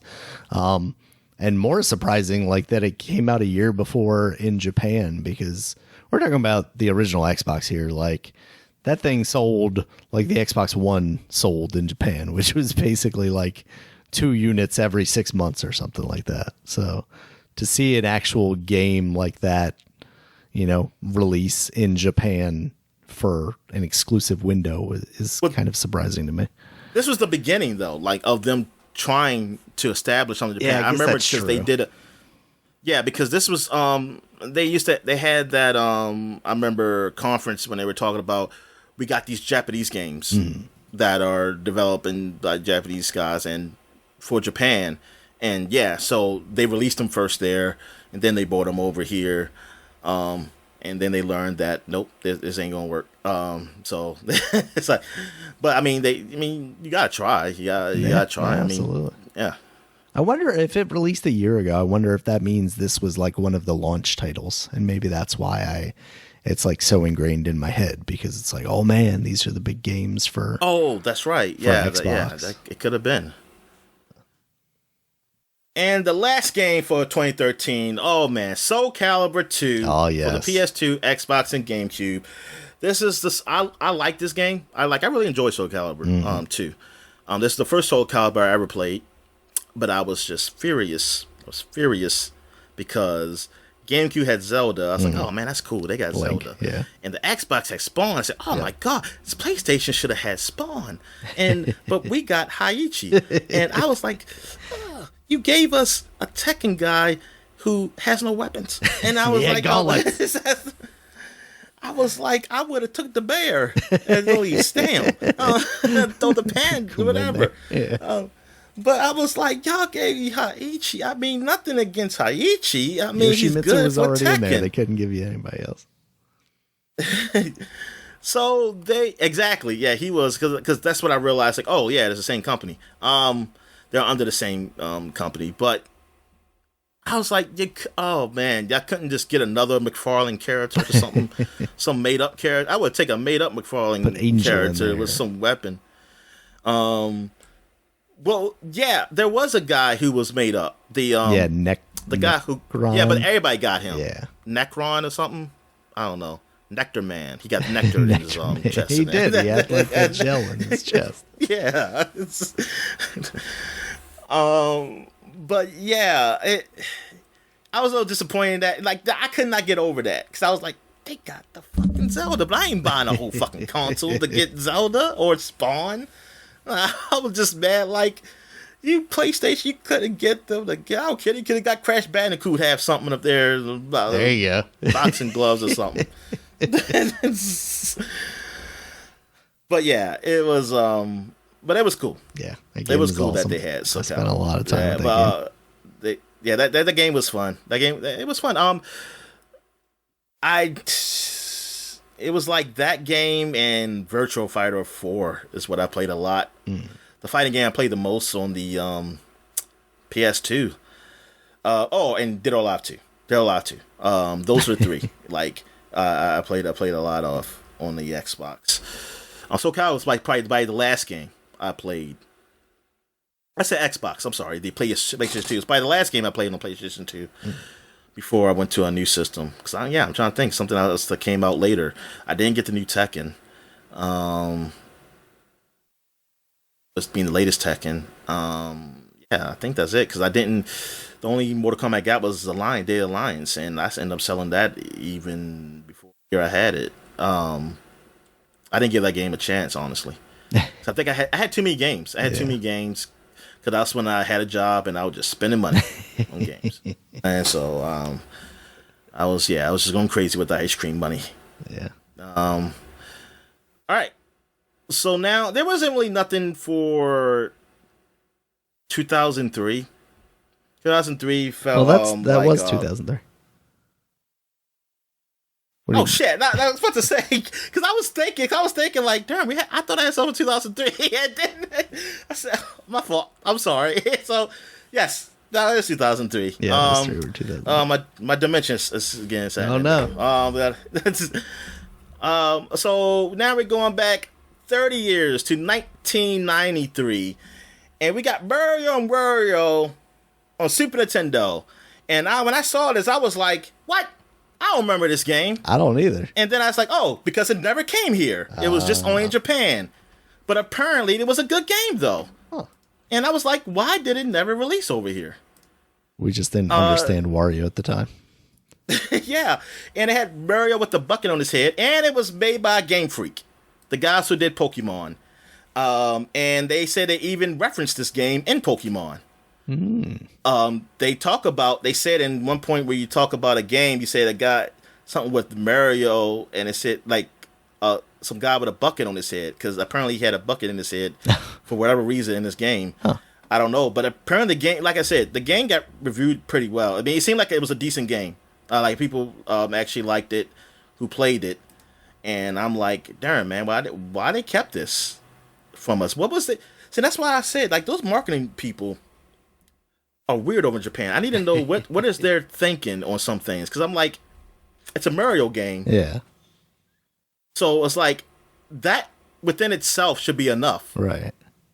To release a American, or just American or Western version of it, or whatever. Why not? Like it was different. It was a little different. Yeah. They say it's like a little puzzly, but I was like, it looks very like Lemmings meets that Donkey Kong versus Mario, like those games that were coming out on Game Boy and stuff. The one thing you risk Mario because he will sell. Yeah. And the thing is, you can't say like, you can say they play it safe, but you've seen these other games they put out. I mean, you put out Mario is Missing, thinking people want to learn, right?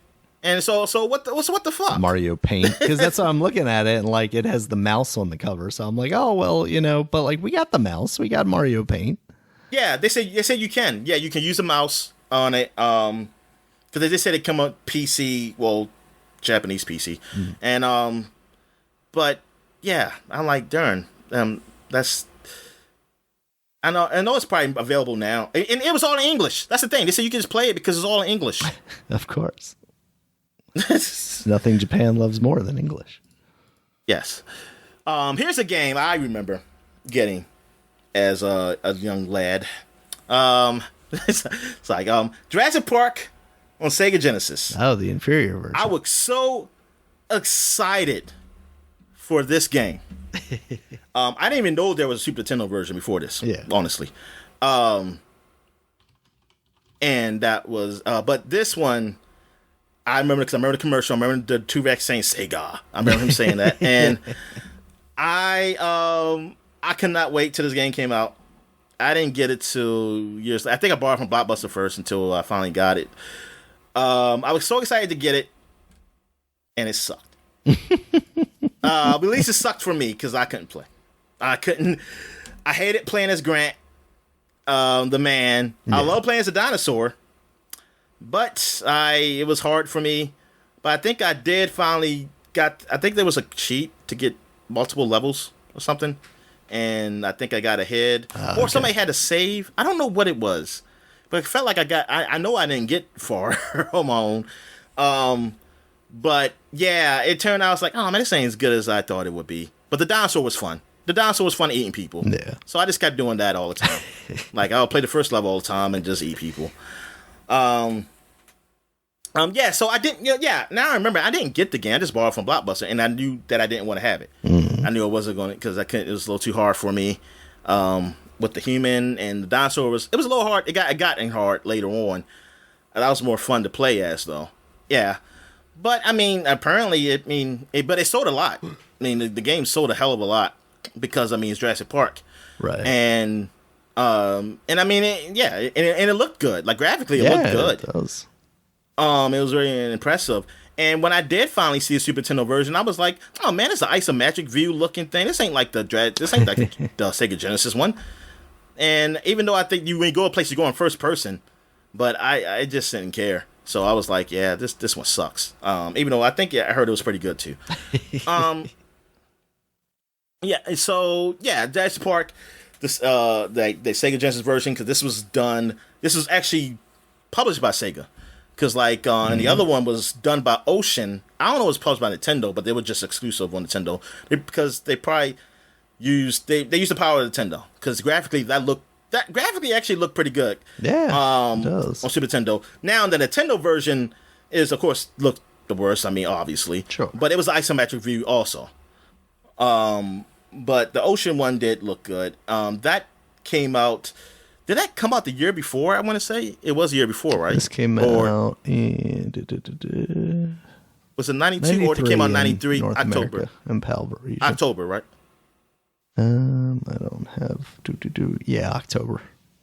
Yeah, okay, so it's come out later. So, yeah, okay. Another game I got up here. Now, a lot of people might not know this game. The only reason I know it because I did get it because it was in the bargain bin. And my mom or my dad got it. Called Socket. It is a duck-looking creature who has it has an extension cord for a tail, and it has a plug-in. When I saw this game, I mean, I don't remember everything about this game because it was so fucking long ago, but I remember the cover. So when I saw it, I was like, oh my god, this is the game I had.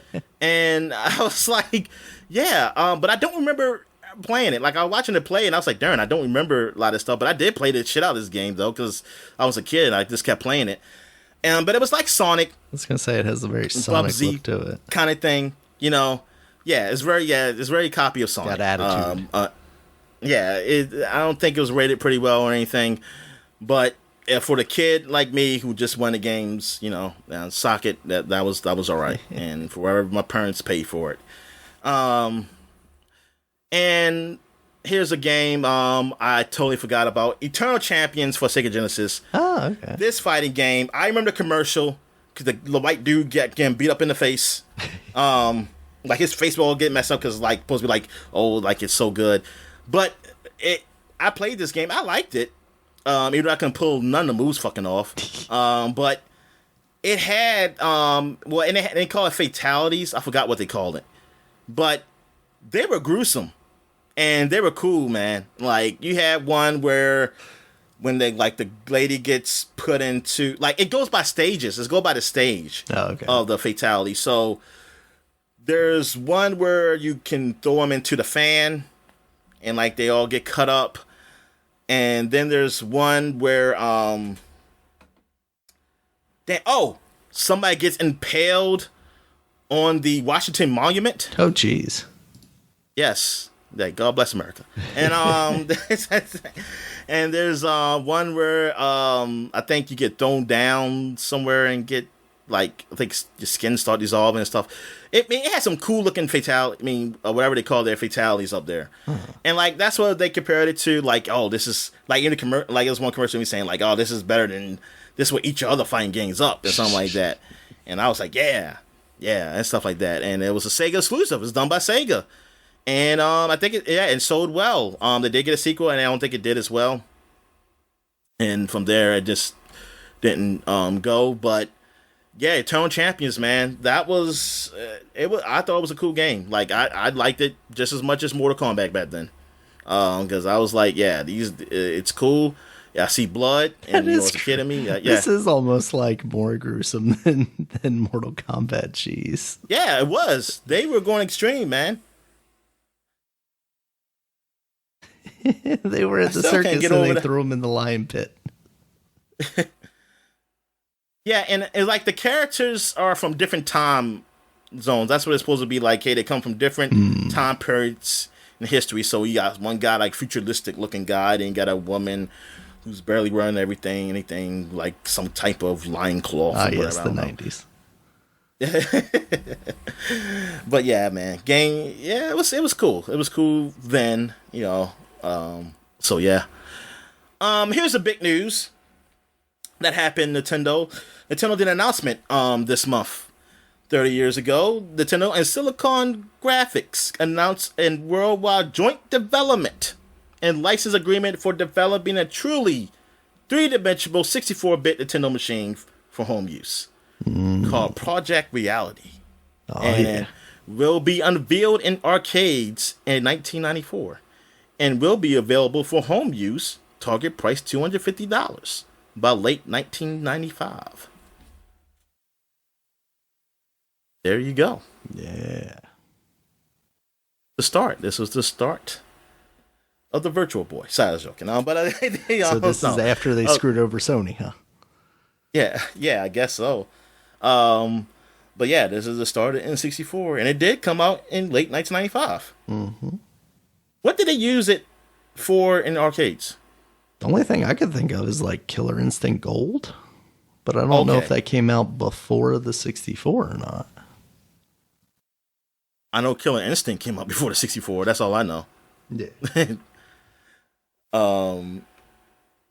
But yeah, I don't know. Yeah, I guess I was questioning. Okay, and here's the last thing. Darn, I was supposed to put something up here because now that we've been up here so long, I forgot why I put this up here. But in 1953, what is that? 70 years ago? Is that math right? Sure. 5 plus 2. Yeah, that's 70 years. Yeah. Okay. Yeah. 70 years ago, you got Taito Corporation. Oh, the toilet company. No, this company, they made some arcade. Oh, Space Defenders. Oh, wow. Yeah, they made the game. Space Invaders. That's his Defenders. Space Invaders. Yes, they made Space Invaders. In 1978. But yeah, they the ones who they started vending machines. They started as vending machines. Importing vodka and jukeboxes in Japan. But they eventually, years later, they're owned by Square Enix now. They bought them, and I remember them buying it. 'Cause I remember somebody saying, "Hey, Square Enix buying the guys who did Space Invaders." I remember seeing that Radio magazine, and but yeah, this is when they started, and 70 years ago, and they made they had Speed Race, Western Gun, Space Invaders, which is the biggest one. I mean, that's their biggest title. Bubble Bobble, which I really liked. I remember playing the shit out of this game, and this is a rec center. Yeah, I think my sister was playing basketball for a basketball team, and I used to just always go to the rec and play Bubble Bobble. Play the shit out of that game on the arcade because they had a free arcade there, man. Like you didn't have to pay no money. Actually, maybe you did, and maybe I just didn't put the money in. My mom did. I don't know. This is a long time ago. Yeah, and Arachnoid. They did Arachnoid too. So yeah, they're a big part of history in the gaming space. But yeah, now they're under Square Enix. So yeah, I didn't even think about they owning Bubble Bobble, Square Enix. I mean, I totally forgot they own Space Invaders. I mean, I remember the article now. Yeah. But I wonder why Square Enix can make like a new Space Invaders.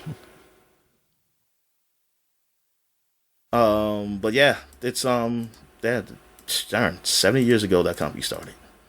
They started from vodka, and now look where they are. Yep. All right, so that's it for the flashback segment, and we'll take a quick break. When we get back, we'll get to the gaming news. All right. And we're back. So let's get to the gaming news. What we got, Dan? All right, Dominic. Following in Nintendo's footsteps, Xbox is going to be shutting down the 360 store in 2024. And we're going to lose some games along with that, Dominic. There are some games that are not currently backwards compatible that we may not see preserved outside of emulation and whatnot. And the list isn't huge. I don't have it in front of me. And they're saying that it's not going to affect things like multiplayer of those games or, Xbox 360 games and stuff like that. It's basically just the store. You'll still be able to play the games that you already own. And for games that are backwards compatible, you'll be able to buy them through a more modern Xbox platform. So how big a deal do you think this is? It's probably not that big a deal, but it is still sad because, like I mentioned about Charlie Murder, is that a game that you won't be able to get? Is probably is other games too. Mm-hmm. That's just the one that comes to mind because it's 10 years old now. But yeah, that you won't be able to purchase So I mean, that's upsetting that that they can't find a space to do that. But that happened. I mean, at some point, I think it's going to happen unless they they distribute these games again, do it again. That they just move remote, just move all these titles and then get them to come over to the Xbox store now, whatever it's called. What do they even call it? This called Microsoft Store? What they call it? That's a good question. Yeah, maybe the Xbox Store because they're like heavily branding everything game related Xbox. Yeah. So it sucks, but I mean it was going to happen. It's not something that can just stay. It's sad, but I don't think it's that big a deal. I think people are gonna make a big deal now, and then they'll forget about it. Mighty Number 9 is on this list, Dominic, of games you won't be able to play, and I actually support this whole shutdown just so that no one has to suffer through that game ever again. This is not a Nintendo situation to me, because Nintendo is like old games that are theirs. Like, it's only a few Xbox games that you can't play that is theirs, and I only mentioned one of them.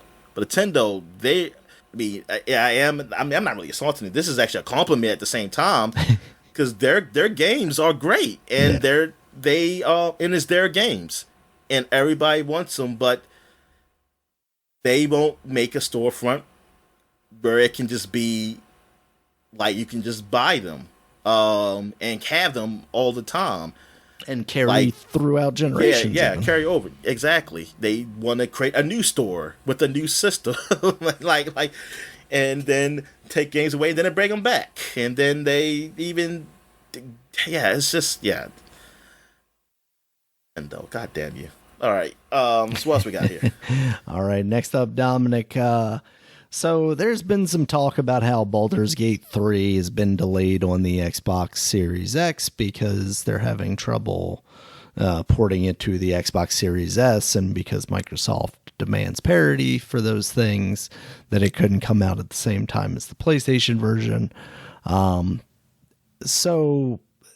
Apparently during Gamescom, Phil Spencer went over to Larian, the studio that makes Baldur's Gate 3, and discussed this issue, and now they are allowing them to release Baldur's Gate 3 on the Series S without the split screen co-op, which apparently was the biggest issue they were having trying to get it to run on that hardware. There's a lot of, internet people, just people on the internet, fans, experts, yes, experts. Experts. Are they called experts now because it's X and not Twitter? There are a lot of experts on the internet saying, Microsoft demanded parity. Like, how could they allow this to happen? It's only supposed to, we agreed to graphical changes only. How dare them do this? I don't know, man. I mean, obviously we've talked in the past about how split screen couch co-op is not what we're looking for as far as co-op goes in these games anyway. But is it okay for concessions to be made to run on the Series S, Dominic? What do you think? All right, so for those people who complain, what's the option then? Just to not have the game, right? Seemingly. It's up to Larian. It's up to Larian if they were going to continue to work on it. Now, were they? And then, and it was just going to take a longer time. And was Phil's, like, if Phil didn't say that, were they going to still put it in there? And it just took a longer time to do it? I don't know. Yeah. But to me, I feel like to not have the game at all, because, I mean, I don't feel like you should have. Yeah, I feel like the game should be able to be played by people. So I think it should have came out. So it sucks that this happened. And yeah, I get it. Like, Microsoft promised that. I mean, it's just unfortunate, but if the choice is between that and no game, then I'm going to choose game. Yeah. I mean, we've talked about it, but I feel like as we get further into the generation and hopefully see games that are more next gen, because like even as you experience from doing the PS5 remote play stuff, like you're playing games that are visually impressive, but they don't feel like they couldn't have just been done to a slightly degraded degree on the systems that we already had. Now, hopefully, as we see these systems get more taken advantage of, there's going to be a wider gap between a Series X or a PlayStation 5 and a Series S. And that's where hopefully you can have streaming step in. And if I have a Series S where I own Baldur's Gate and I can't play couch co-op, but I have my friends over and I want to play couch co-op, if I could then stream the game from an Xbox Series X, version from their servers, does that solve that problem, basically? Obviously, depending on what your experience is going to be with the streaming aspect of it. But as we get better streaming hardware, you've talked about it, but like your experience with Stadia has been better than your experiences with some of these other systems. So like as this technology evolves, there's room for improvement. It's not like this is the way streaming is going to be all the time. At some point, we may have the bandwidth to stream at 4K, 120 some of these games, and then, it's less of an issue. Even having a console in the house is less of a concern at that point, right? Yeah. So yeah, it's one of those things. It had to happen. Like, and it sucks, but maybe it sucks me overall. But like for me personally, I don't like you said, split screen co-op. I don't give a shit. If that's the thing you gotta take out, go the fuck ahead. Yeah, go the fuck ahead. Yeah, I ain't missing shit. It'll be just like if I've had Series S, I was getting Baldur's Gate.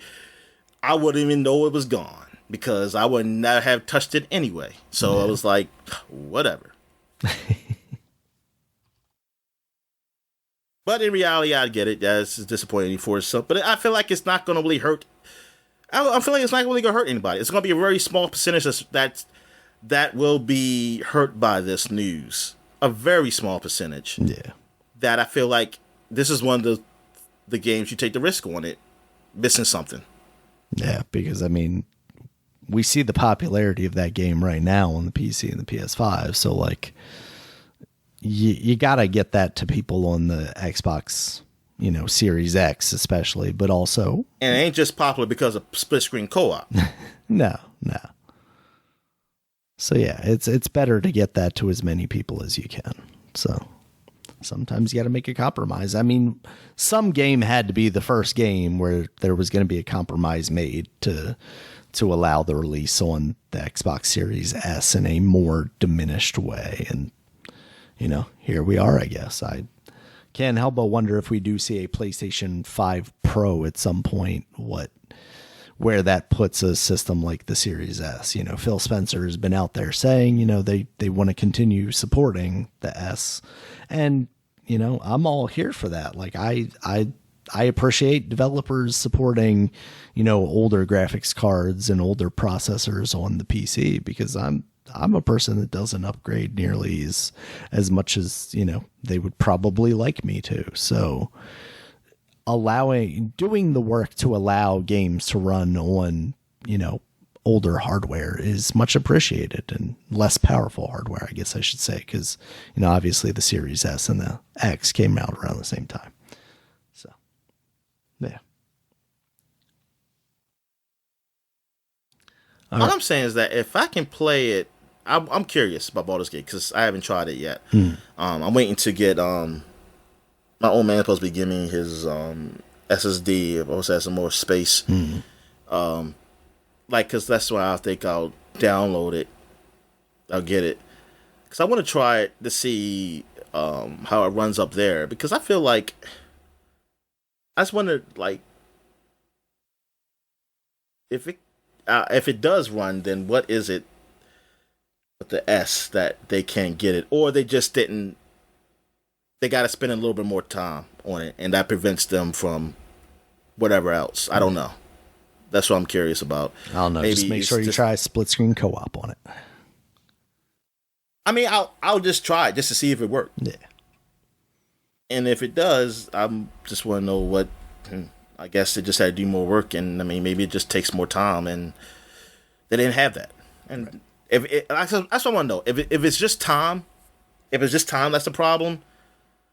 I'm good with that because then I know that it can be done. I just want to know, why it, can it be done? And you're just choosing not to do it. That's why that's really the question I'm really having. Yeah, is it a business decision or is it a physics decision? Yeah, because people are making it that's what I'm saying. People are saying they hold it back, but I say, well, if it can be done, it's not holding it back. It's just you choosing not to do it. And I mean, when I think of holding back, I'm thinking you can't go any further than what this console lets you. You can't do it. But if you can, then that's different. And I'm not saying you do it, that you have to do it, but it just tells me a different story. It tells me that, so the S is capable of doing this stuff. Because I think that's what people is getting confused, is that they thinking some things happen because it can't happen, when in reality it can happen. It's just that it just takes more work.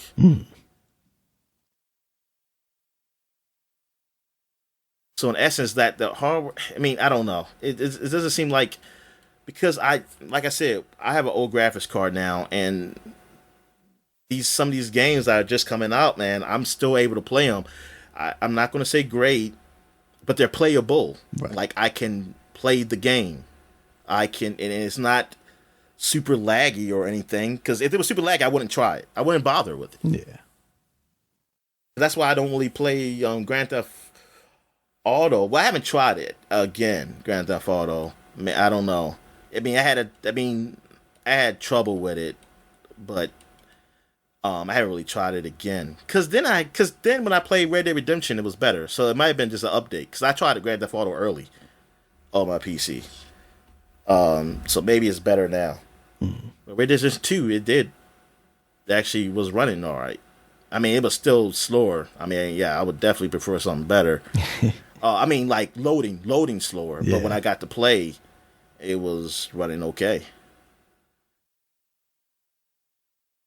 All right, so what other news we got? All right, next up, Dominic, big news concerning the Microsoft acquisition of Activision. We haven't talked about that in a little while, but we're back at it because Microsoft is kind of partnering with Ubisoft to hopefully alleviate some of the CMA's concerns by inking a deal with them to basically give the rights to streaming games worldwide to Ubisoft for 15 years for old and new Activision games. So basically, for Microsoft to put them on Game Pass, they would have to license the Activision games from Ubisoft.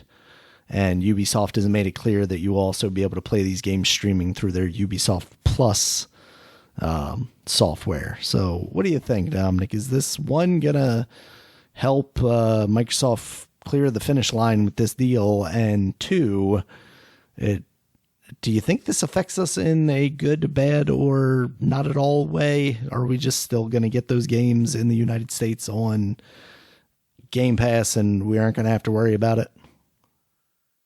Hey, I have no idea. I just want this shit to get done. I was like, this. Yeah, but the whole reason you wanted it done is because you wanted those games on Game Pass. So, like, I mean, that's what I'm saying. I want them on Game Pass. Of course, I guess this is a separate kind of thing. Like, you can have them on Game Pass and also not have them streaming on Game Pass necessarily. Yeah, that too. But I wanted both. Yeah, of course. But yeah, you could just do that. I'm hoping that they will get this done. And you know what? Just to say, fuck the CMA. You know what? Fuck all of them. You know what? Just fuck them all. That's all I gotta say, man. Yeah. I just think this is gonna bring those two companies closer, and then like in 15 years, Microsoft's gonna try and buy Ubisoft. That's what's gonna happen here. Start their invasion of Europe. Yep. All right. Next up, Dominic, Charles Martinet is stepping down as the voice of Mario. There will be new voices for Mario and Wario and all of the voices that Charles Martinet does, starting with Mario Wonder and the WarioWare game that will be coming out. So he did the Japanese ones too. You know what? I don't know about that, to be honest with you. I don't know if he has been the... I don't know how that's handled, to be honest with you. Mario voice in Japan. Yeah, because I honestly never heard Mario speaking Japanese. Apparently, Toru Furuya is the Japanese voice actor for Mario. They should just get a AI to replace him. Just get AI. I mean, it's a lot cheaper than Nintendo. I mean, he only says a few lines a game. That's actually anyway. Been some of people's fears because there's been a lot of speculation that, even more recent games have just been reuses of previous recordings. So it's like, oh yeah, you just take, get them to make all the sounds and then slap them into a machine. And next thing you know, you don't need Charles Martinet anymore. But he is staying on with the company. I will say that. What does he do?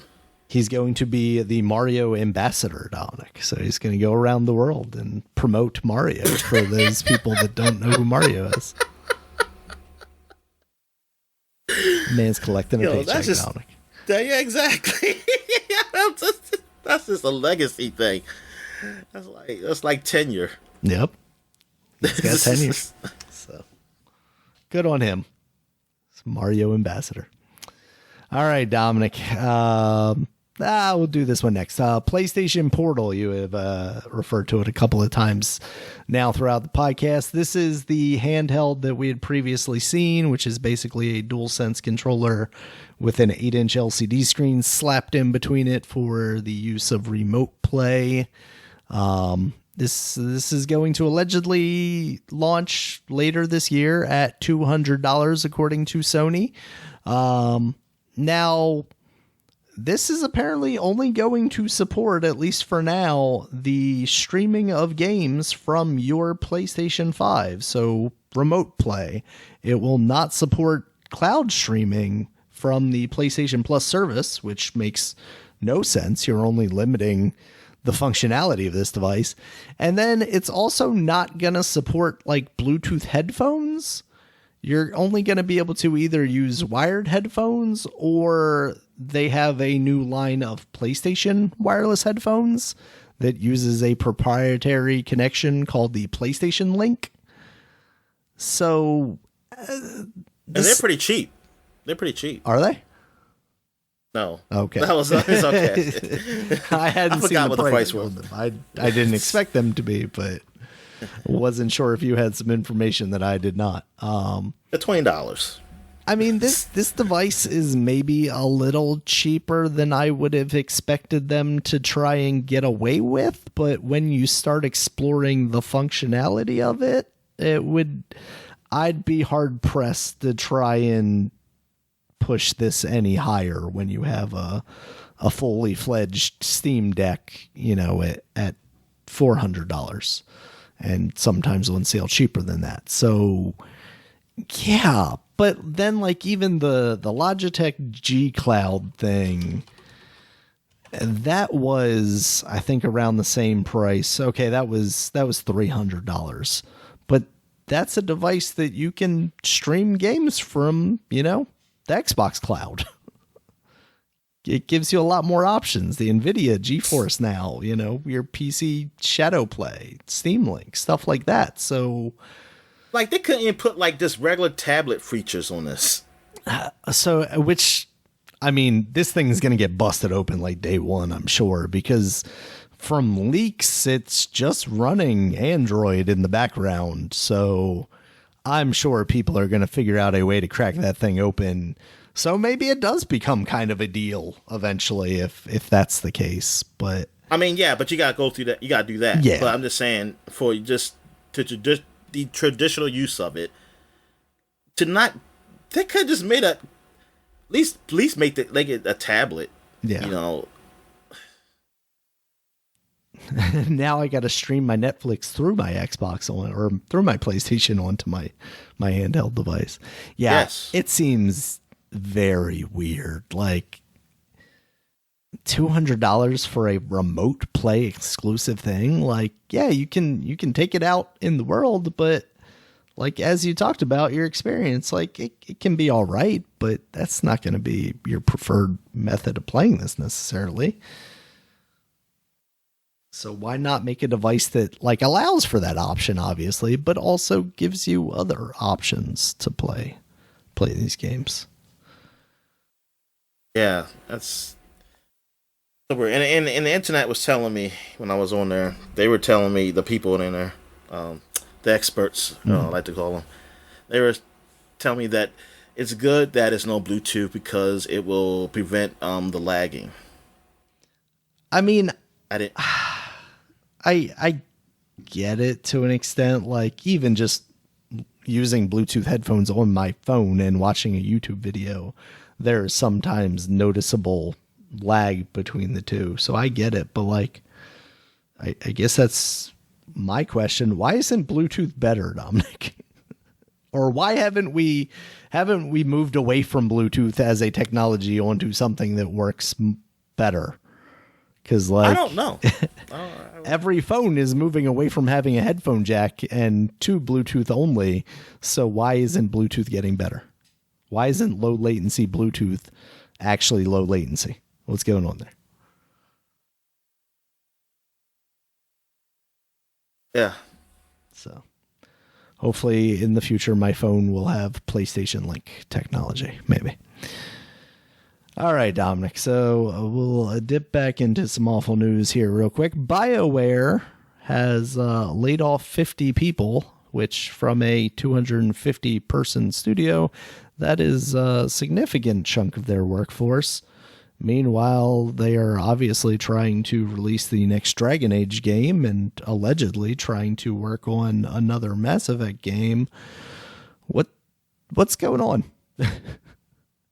I don't know, man. What happened to BioWare? I don't know. Something's going on with the money. I think, what was it, like a person, a couple of people, well, one person I know definitely who's been there for years, so that could be just a situation of, yeah, we don't want to pay her anymore. It's like, on an upper pay or something. Yeah. I think it was a her. I think it was a she. Yeah, I'm wondering like how long these people have been with the company, and it could be that they just don't want to renew contracts, and we trying to save some money here, trying to get young blood and like keep it at a minimum. I have no idea. This is all speculation. I don't know what's the deal, and I don't know what's the problem. BioWare is just not the same anymore, man. It's just not. It's not. Yeah, they haven't been the same. Until they come out with a game that's equal to what like Mass Effect 3 was or something. They're not the same. Like they haven't done something that was like truly great since Mass Effect 3, and even then that will be, for some people that was questionable, but I mean overall it was good. Like I mean, Dragon Age 2 was like a step back. Well, they actually did better with Dragon Age 3, but Dragon Age 2 was a step back because they went way overboard with the act. I mean, they went way too action, not enough RPG elements to it because that's when they went to EA. Yeah.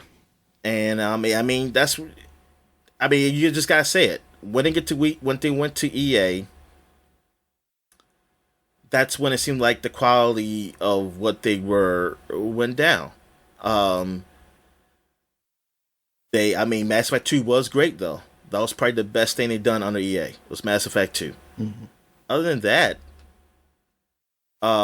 Dragon Age, because Dragon Age 1, I didn't have that problem because I had everything.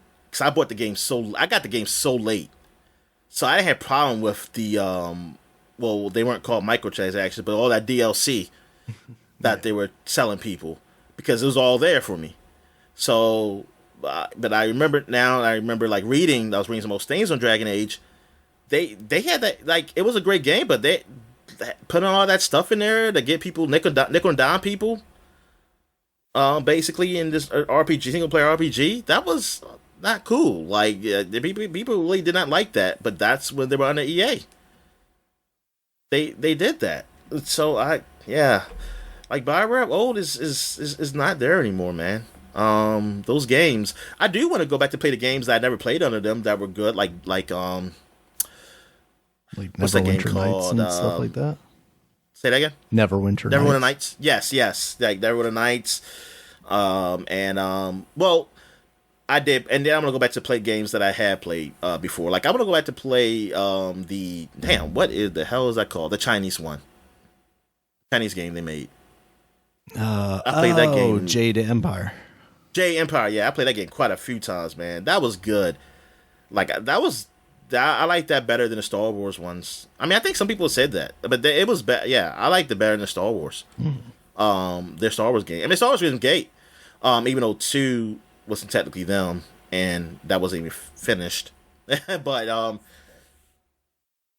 the Star Wars game was great. But that Jade Empire, oh my god, I love that game. I mean, it sucks. It sucks that BioWare is where is that.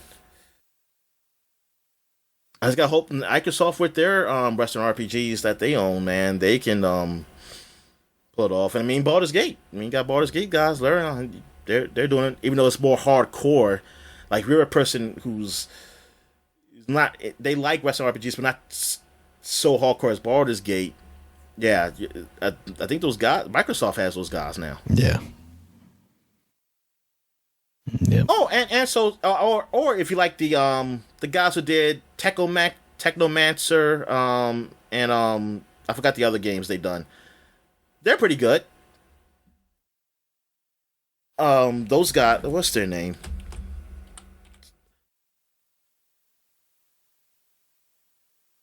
Is that like Spider?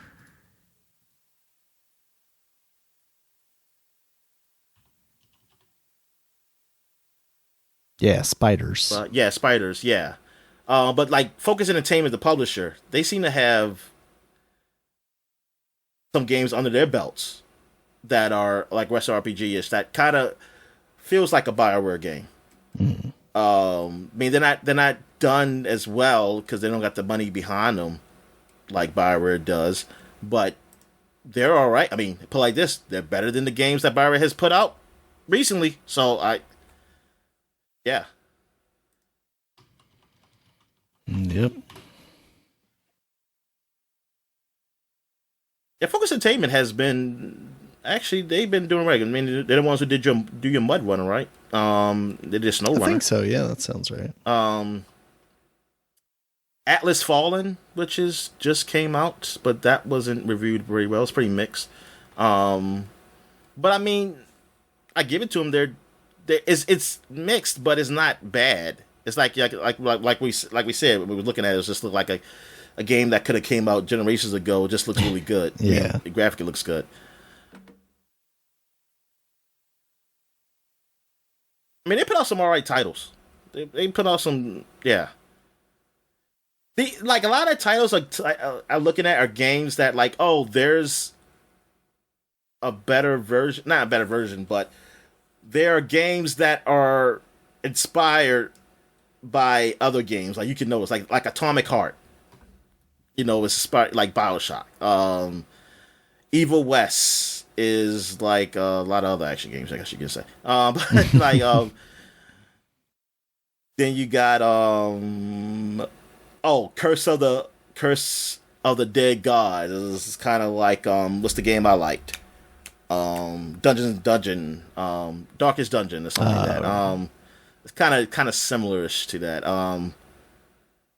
Then they got The Surge, which is like basically, you know, a Dark Souls-ish game.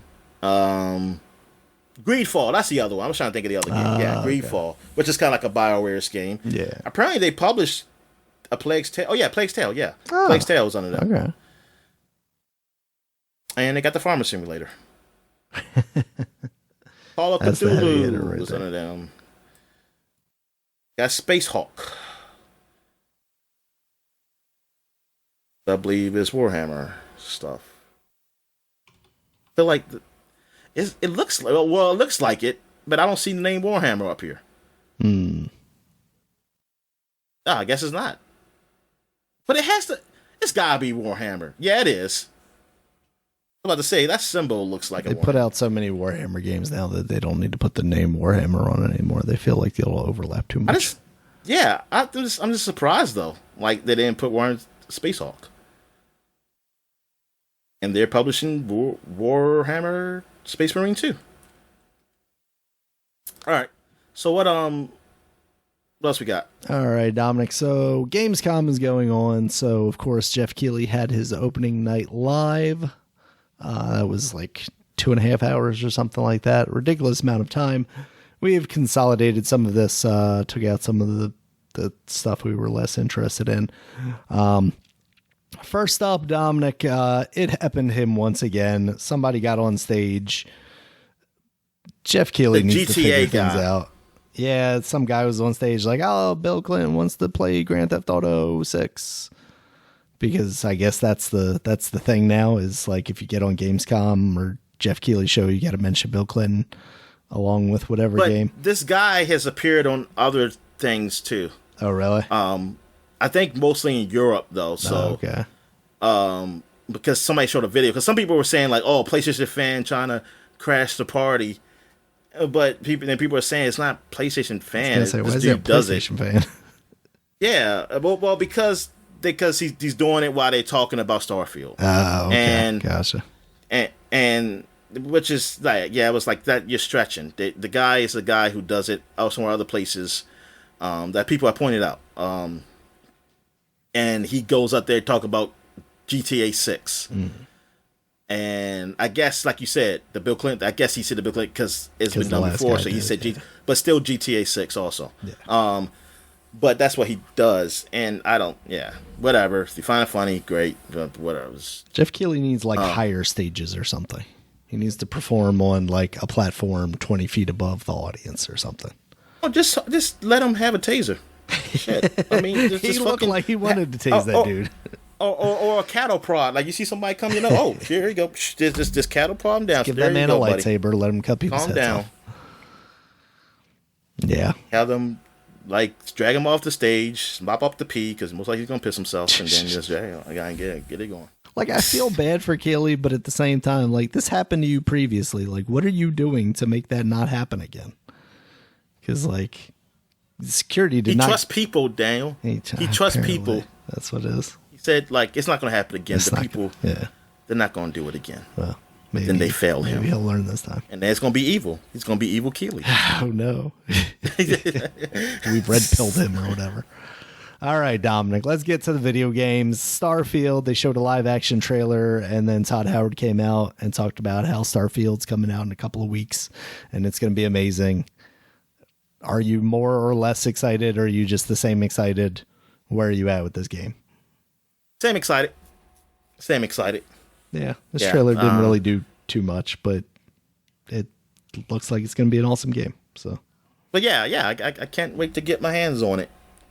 I think can't wait to wait for the those review embargo long is streaming like lines. Next week, so I have those long streaming lines when I was trying to play it, waiting.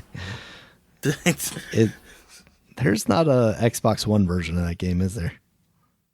No. So it's going to be all streaming, yeah. I think I'm going to try it on PC. Oh, yeah. I would imagine you would.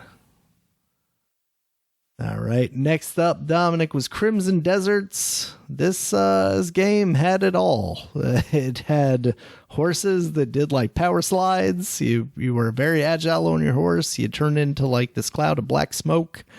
And then there was a bit where you're just diving down from the sky. And there were sky islands that very much looked like, Zelda, Tears of the Kingdom. So this is from the people that make that what is that MMO game called? It is Black Desert Online, I think. Oh yes. Yeah, I was gonna say the wrong title. They're the same people that make that game. So we'll see how this turns out. Looks interesting from that trailer. Microsoft is always giving like with your Game Pass player, you get rewards. Mm-hmm. I don't know if it's just Game Pass Ultimate. It could be just Game Pass. And they always giving like free stuff for that. Yeah. If you like, and the reward stuff. I think Twitch is the same way. Like wherever you get free game related stuff, like you're always getting some Black Desert stuff. Yeah. All Unfortunately, I don't play that game. Yeah. I did get some free stuff for what did I get free stuff for? Overwatch, I think, and one day I'll play that game again. There's something that popped up that you got the other day on Xbox. I want to say it was like Fallout 76 or something. They had something for there. And one day, because I'm praying this one day that I'll get like a free month of like the server or something where I can play by myself for a while, and I'll just use that stuff. There you go. All right, next up was Black Myth Wukong. This is basically the Journey to the West story, the story that is, Dragon Ball is based on, and that game from with the Monkey Man that we played that was pretty good. Oh, I mean, it's based off what's the guy? Enslaved. Yeah, Enslaved. Yeah. Yeah, it's based off that story, like the monkey, because Monkey King or something. Yeah. So it's got that going on, but it's a Souls-like game. Monkey D. Luffy. Yes. Yes. Okay. I did not know that got good reviews. Oh, really? The live action show? Yeah. Really? I mean, at least in that one little article I seen on that, Google News. So that could be it could be wrong. I didn't click on it. Gotcha. Interesting. That's the only way I'm ever gonna experience that show, probably, Dominic. Is if I watch the live action version. It's good. All right. After that was Killing Floor 3. The only thing that looked interesting about this to me was the fact that I thought it might be a Gears trailer for a second, because there's this very like locust looking creature laying on the table that then gets cut up into pieces. So, yeah, another Killing Floor game. After that, Jeff Keighley, the starfucker that he is, brought out Zack Snyder, because Zack Snyder is working with Netflix to make a fantasy DC universe epic. Oh no, he's doing his own thing now. Dominic, Rebel Moon. And I believe there's a game that's supposed to be tied in with this that's in the works that's like supposed to be like quadruple A quality, but I don't know. He had what felt like a pretty long trailer for this movie that he is putting out on Netflix, and man, it just looks like it's a Zack Snyder style thing, so it's like it is visually appealing. But then, like, also, it's just like, I'm just going to take all of these sci-fi tropes. Like, there are literally lightsabers in this movie, Dominic. Literally, there are lightsabers. He can't tell me they are legally distinct from a lightsaber. So that's going to be interesting. I wonder how the reviews end up perceiving this when that comes to Netflix. After that was a Payday 3 trailer. Ice-T introduced it.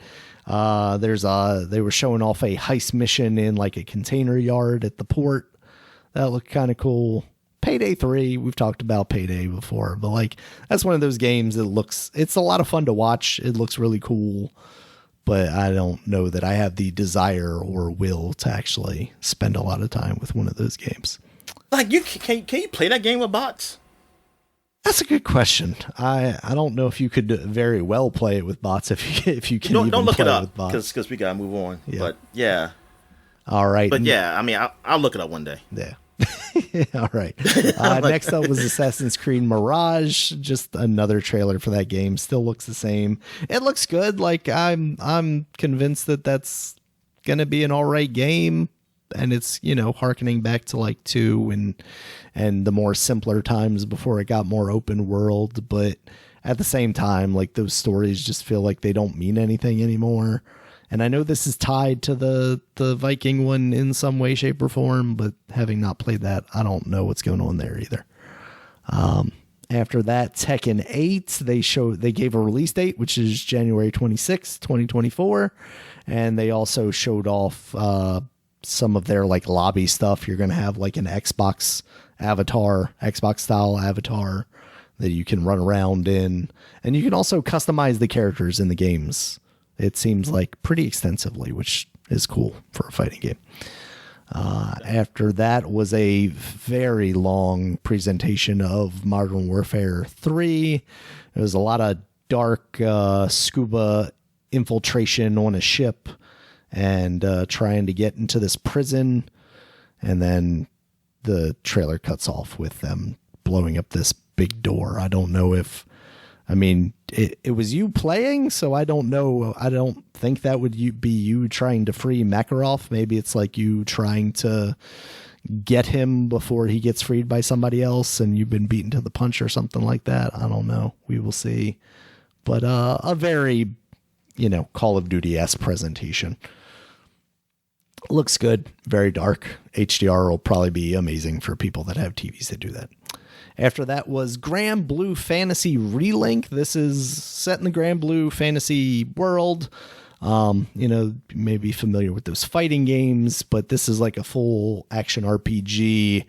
It looked, at times I thought it might be like a Final Fantasy remake of some sort, like from one of the earlier games. Because like even the logo for this game is very Final Fantasy-esque. But that's coming out February 1st, 2024. After that, Dominic, Lords of the Fallen. They have made this game title even worse because it's now no longer the Lords of the Fallen. It is just Lords of the Fallen 2023, I guess, because that old game is Lords of the Fallen 2014. That looks fine. It's another Souls-like game. It doesn't even have the appeal of having a different style setting though. Like it's very visually similar to one of those games. So I don't know where that game has a place, honestly, Dominic. Like at least with the ones we mentioned previously, like Black Myth Wukong, that's at least a new setting. Whereas like this is just like dark fantasy. What are we doing here? I gotta look that up because I gotta see more of that game. Yeah, it looks good from the cinematic trailer they showed, but it's a cinematic trailer and it's showing the same thing. Exactly. So after that was Sonic Superstars. That is coming out October 17th. I don't know if we had a release date for that previously. I thought we did, but that seemed like that was kind of the big deal, that and like all the multiplayer stuff that they were showing off there.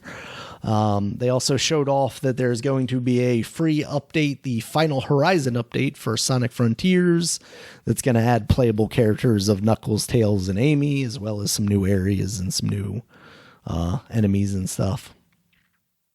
After that was Expedition. Okay, so wait. Sorry. So you can play as them, or they're just there? Yeah, you're going to be able to play as them, apparently. Oh, okay. Yeah. They also showed off Supersonic, but apparently Supersonic is in that base game too, so that's not. Yeah, he was. Yeah, I was. Yeah. Oh, you didn't. You didn't know. Yeah, I didn't know. Oh, because I was curious. I was like, I saw him in the base games. Is there something different about him? Yeah. They don't ever do the Super Tails. Did they do that ever? Like, was that in a Sega game at one point, or like a No, Genesis but game? I always felt like that was a rumor, and that it wasn't. I realized it wasn't true because it said Super Tails is green, and I used to try to put the code in, and I could never get it, and I was like, "Why the Super Tails ain't working, but the Supersonic does?" Damn you, Game Pro. Yeah. Yeah. I think someone might have added it. I don't think there was. Super Tails is a transformation that appears in Super. It appears. He's not. Wait a minute. That looks like that's in a new Sonic game, man. Oh yeah, Sonic Heroes. Sonic the Hedgehog 2013. Yeah. Okay. Yeah. He's not green. Put it like that. He's not. He should have been green. I remember them saying that. I remember my dad had got something from the internet, like he had printed out I remember they had that old printer with those fucking tear off shits on the end. Cause I remember like telling me how to do Sonic and Supersonic and stuff, how to do Supersonic, and like it did it. Then it had the Super Tails code. And I said, this like, I can't do it right. I must not be doing it right. Super Tails should have 4 tails. Should have more than 2 tails. All right, Dominic. Next up was Expedition, a Mud Runner game. This is, of course, from the Mud Runner and Snow Runner guys. This looks cool because you're like more doing just exploration of the world. It's more like an open kind of thing than like what felt like more of a puzzly thing of trying to get through these like deliveries and stuff like that. So that looked pretty cool from the trailer.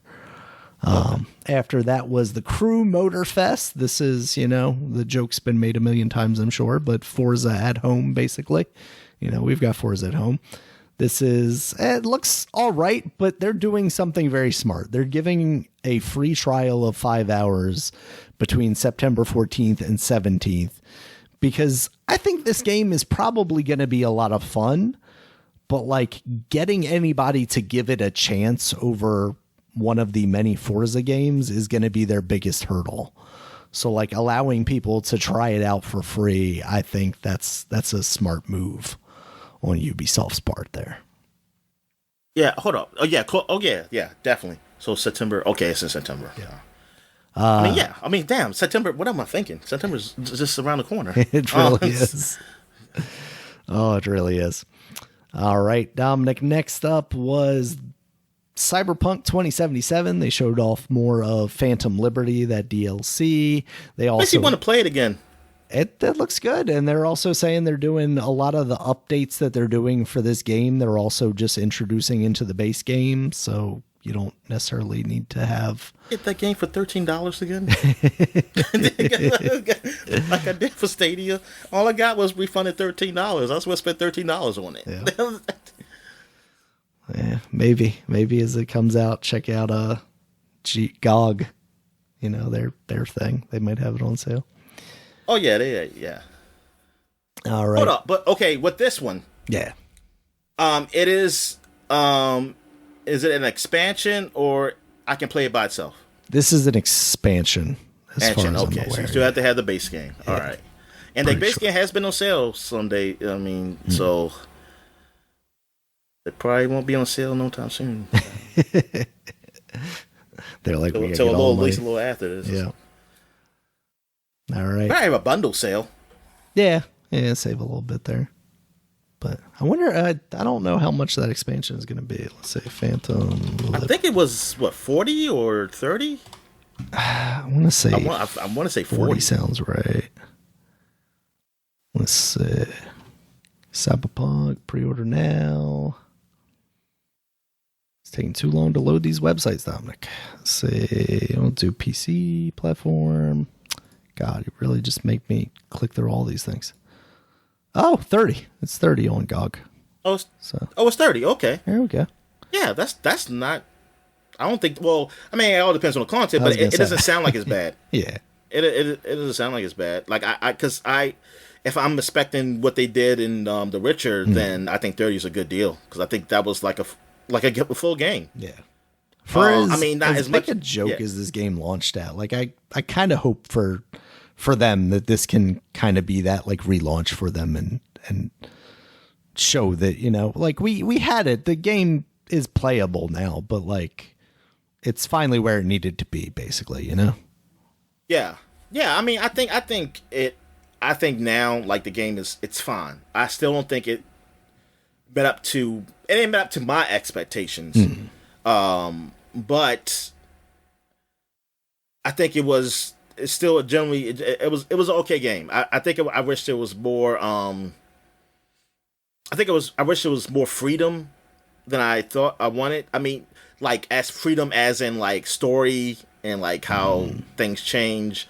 I mean, it just, I don't know. There were some things, story elements that I feel like I wish there was more to it. But I think it was a fine game. I think it was a fine game overall. Yeah. All right. Next up, Dominic, was Stormfront. This is from some former Blizzard devs, and this is basically like the spiritual Why do they have a successor. Fox and Friends commercial on a CNN?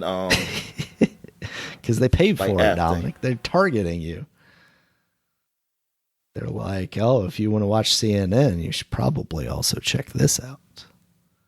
I feel like I see that stuff all the time. Like, I get the weirdest freaking like YouTube commercials when I'm watching like political leaning stuff, and it's like always in the complete opposite direction. It's like, what are you going for here? All right, yeah. So Stormgate it's free to play though, so like it's an RTS. It looks very similar to like a Warcraft meets a StarCraft kind of thing.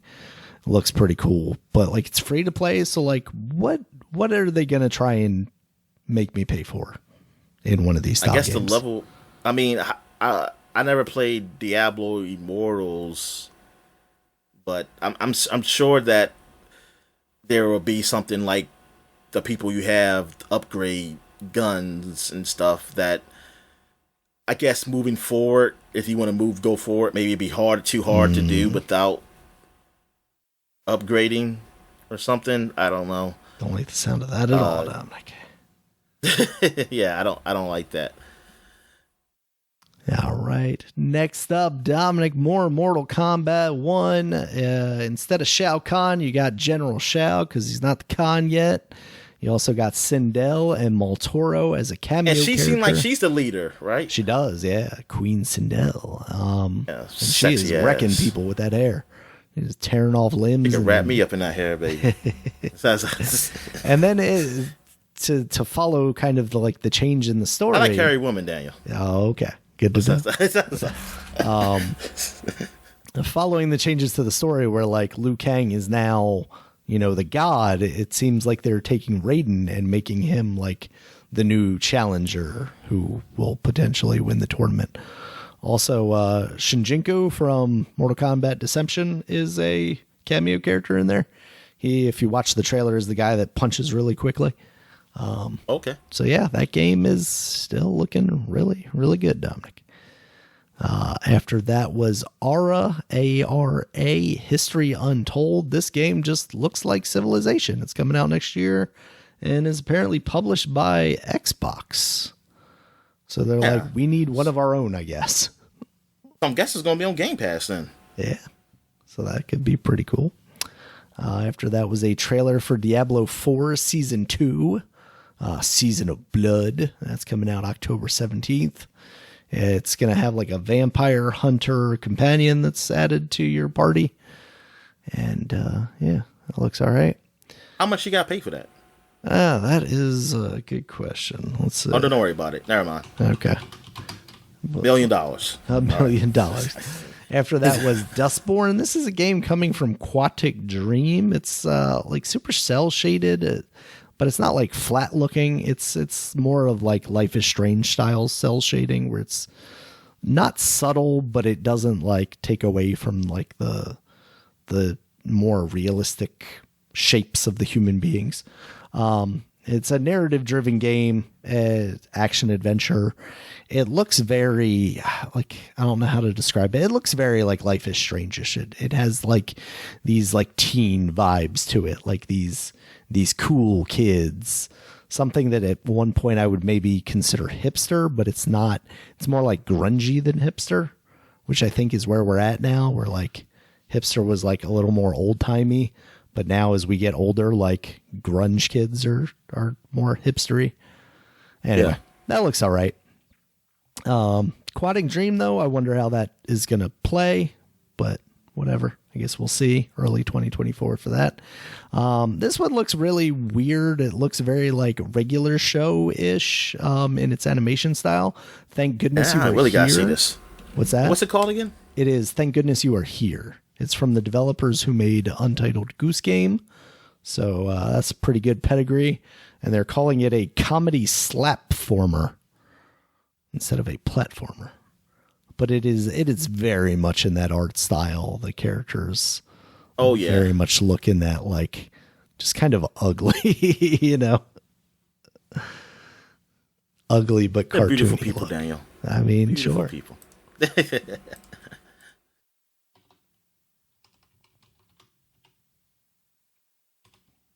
And black people aren't ugly. Yeah.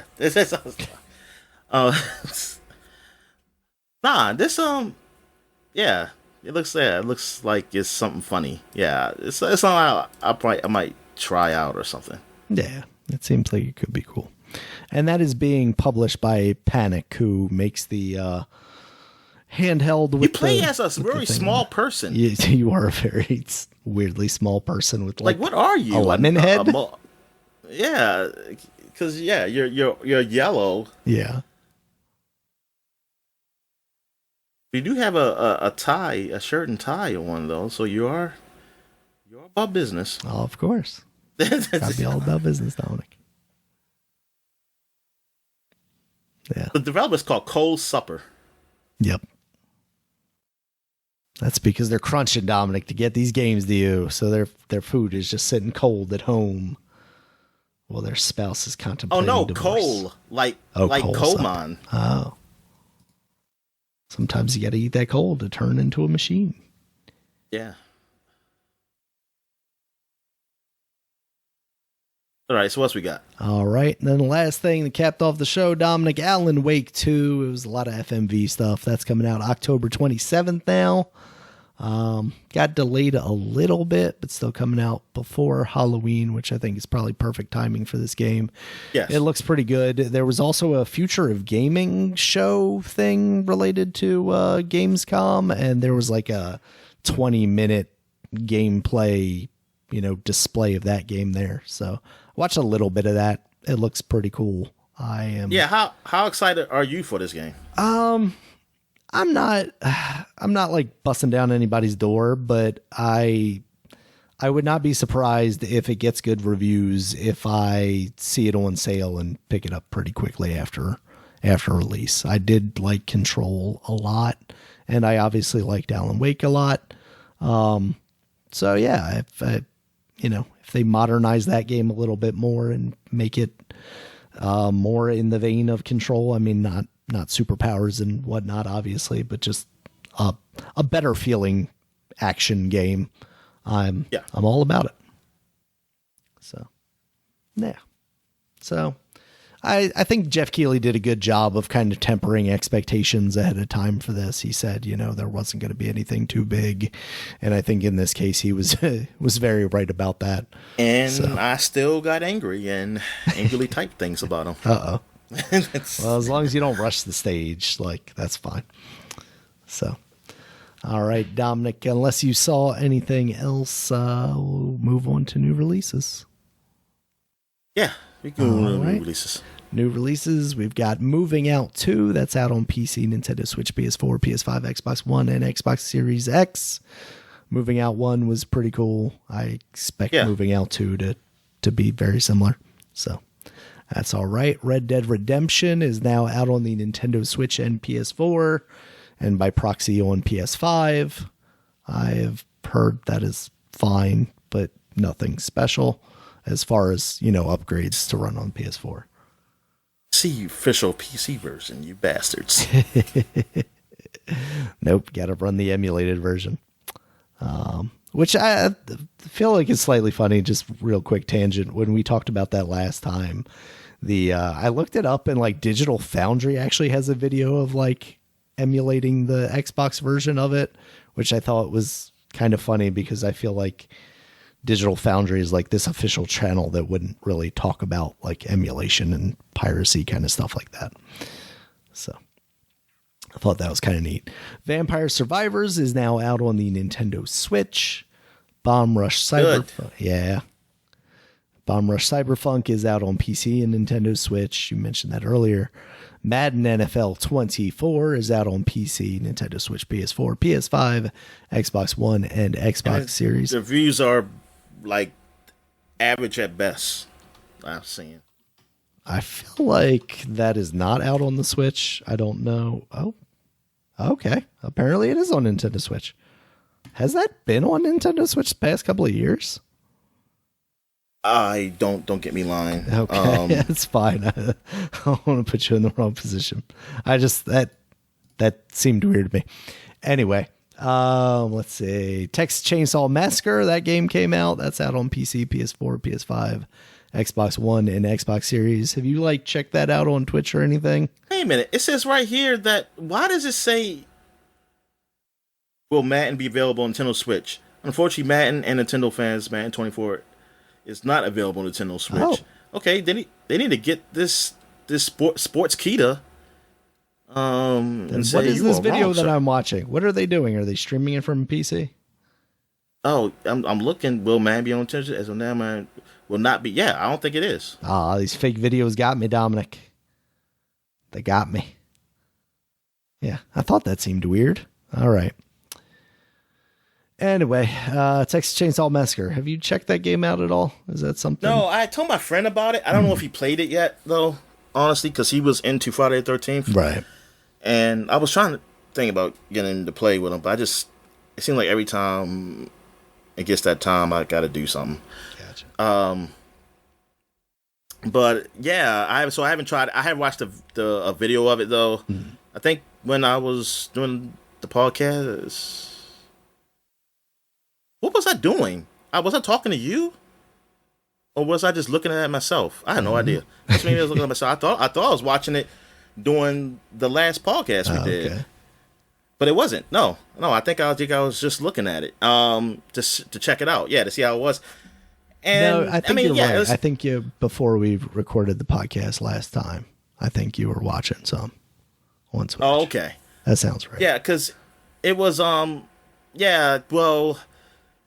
it looks like you can be the family members. So it's like it's like I think it was 3 people you could be on the other team, or maybe it's 4. I don't know. I don't know if they're missing a person or that was the max. And they were all working together to kill. Because one time I was thinking why he didn't kill that person? Then I realized, they're on the same team. Because I was wondering, because he was just the old man. I don't know, maybe that's the father, or I don't know what it is. Because I was like, that's not Leatherhead. Or Leatherface, or where the hell his name is. But yeah, so it was it looked all right. Gotcha. All right, next up was Fort Solace. That's out now on PC and PS5. This is kind of like a Dead Space. It's a horror space, station kind of game. It's been getting all right reviews from what I've seen. So that's worth checking out. Immortals of Avium is out on PC, PS5, Xbox, everything's, Series X and S. That game looks all right, but the reviews have not been particularly great for it. So. Man, I hope it, but still, you know what? Some reason I still hope it does well, just for they can improve on it. Hold on real quick. Mm-hmm.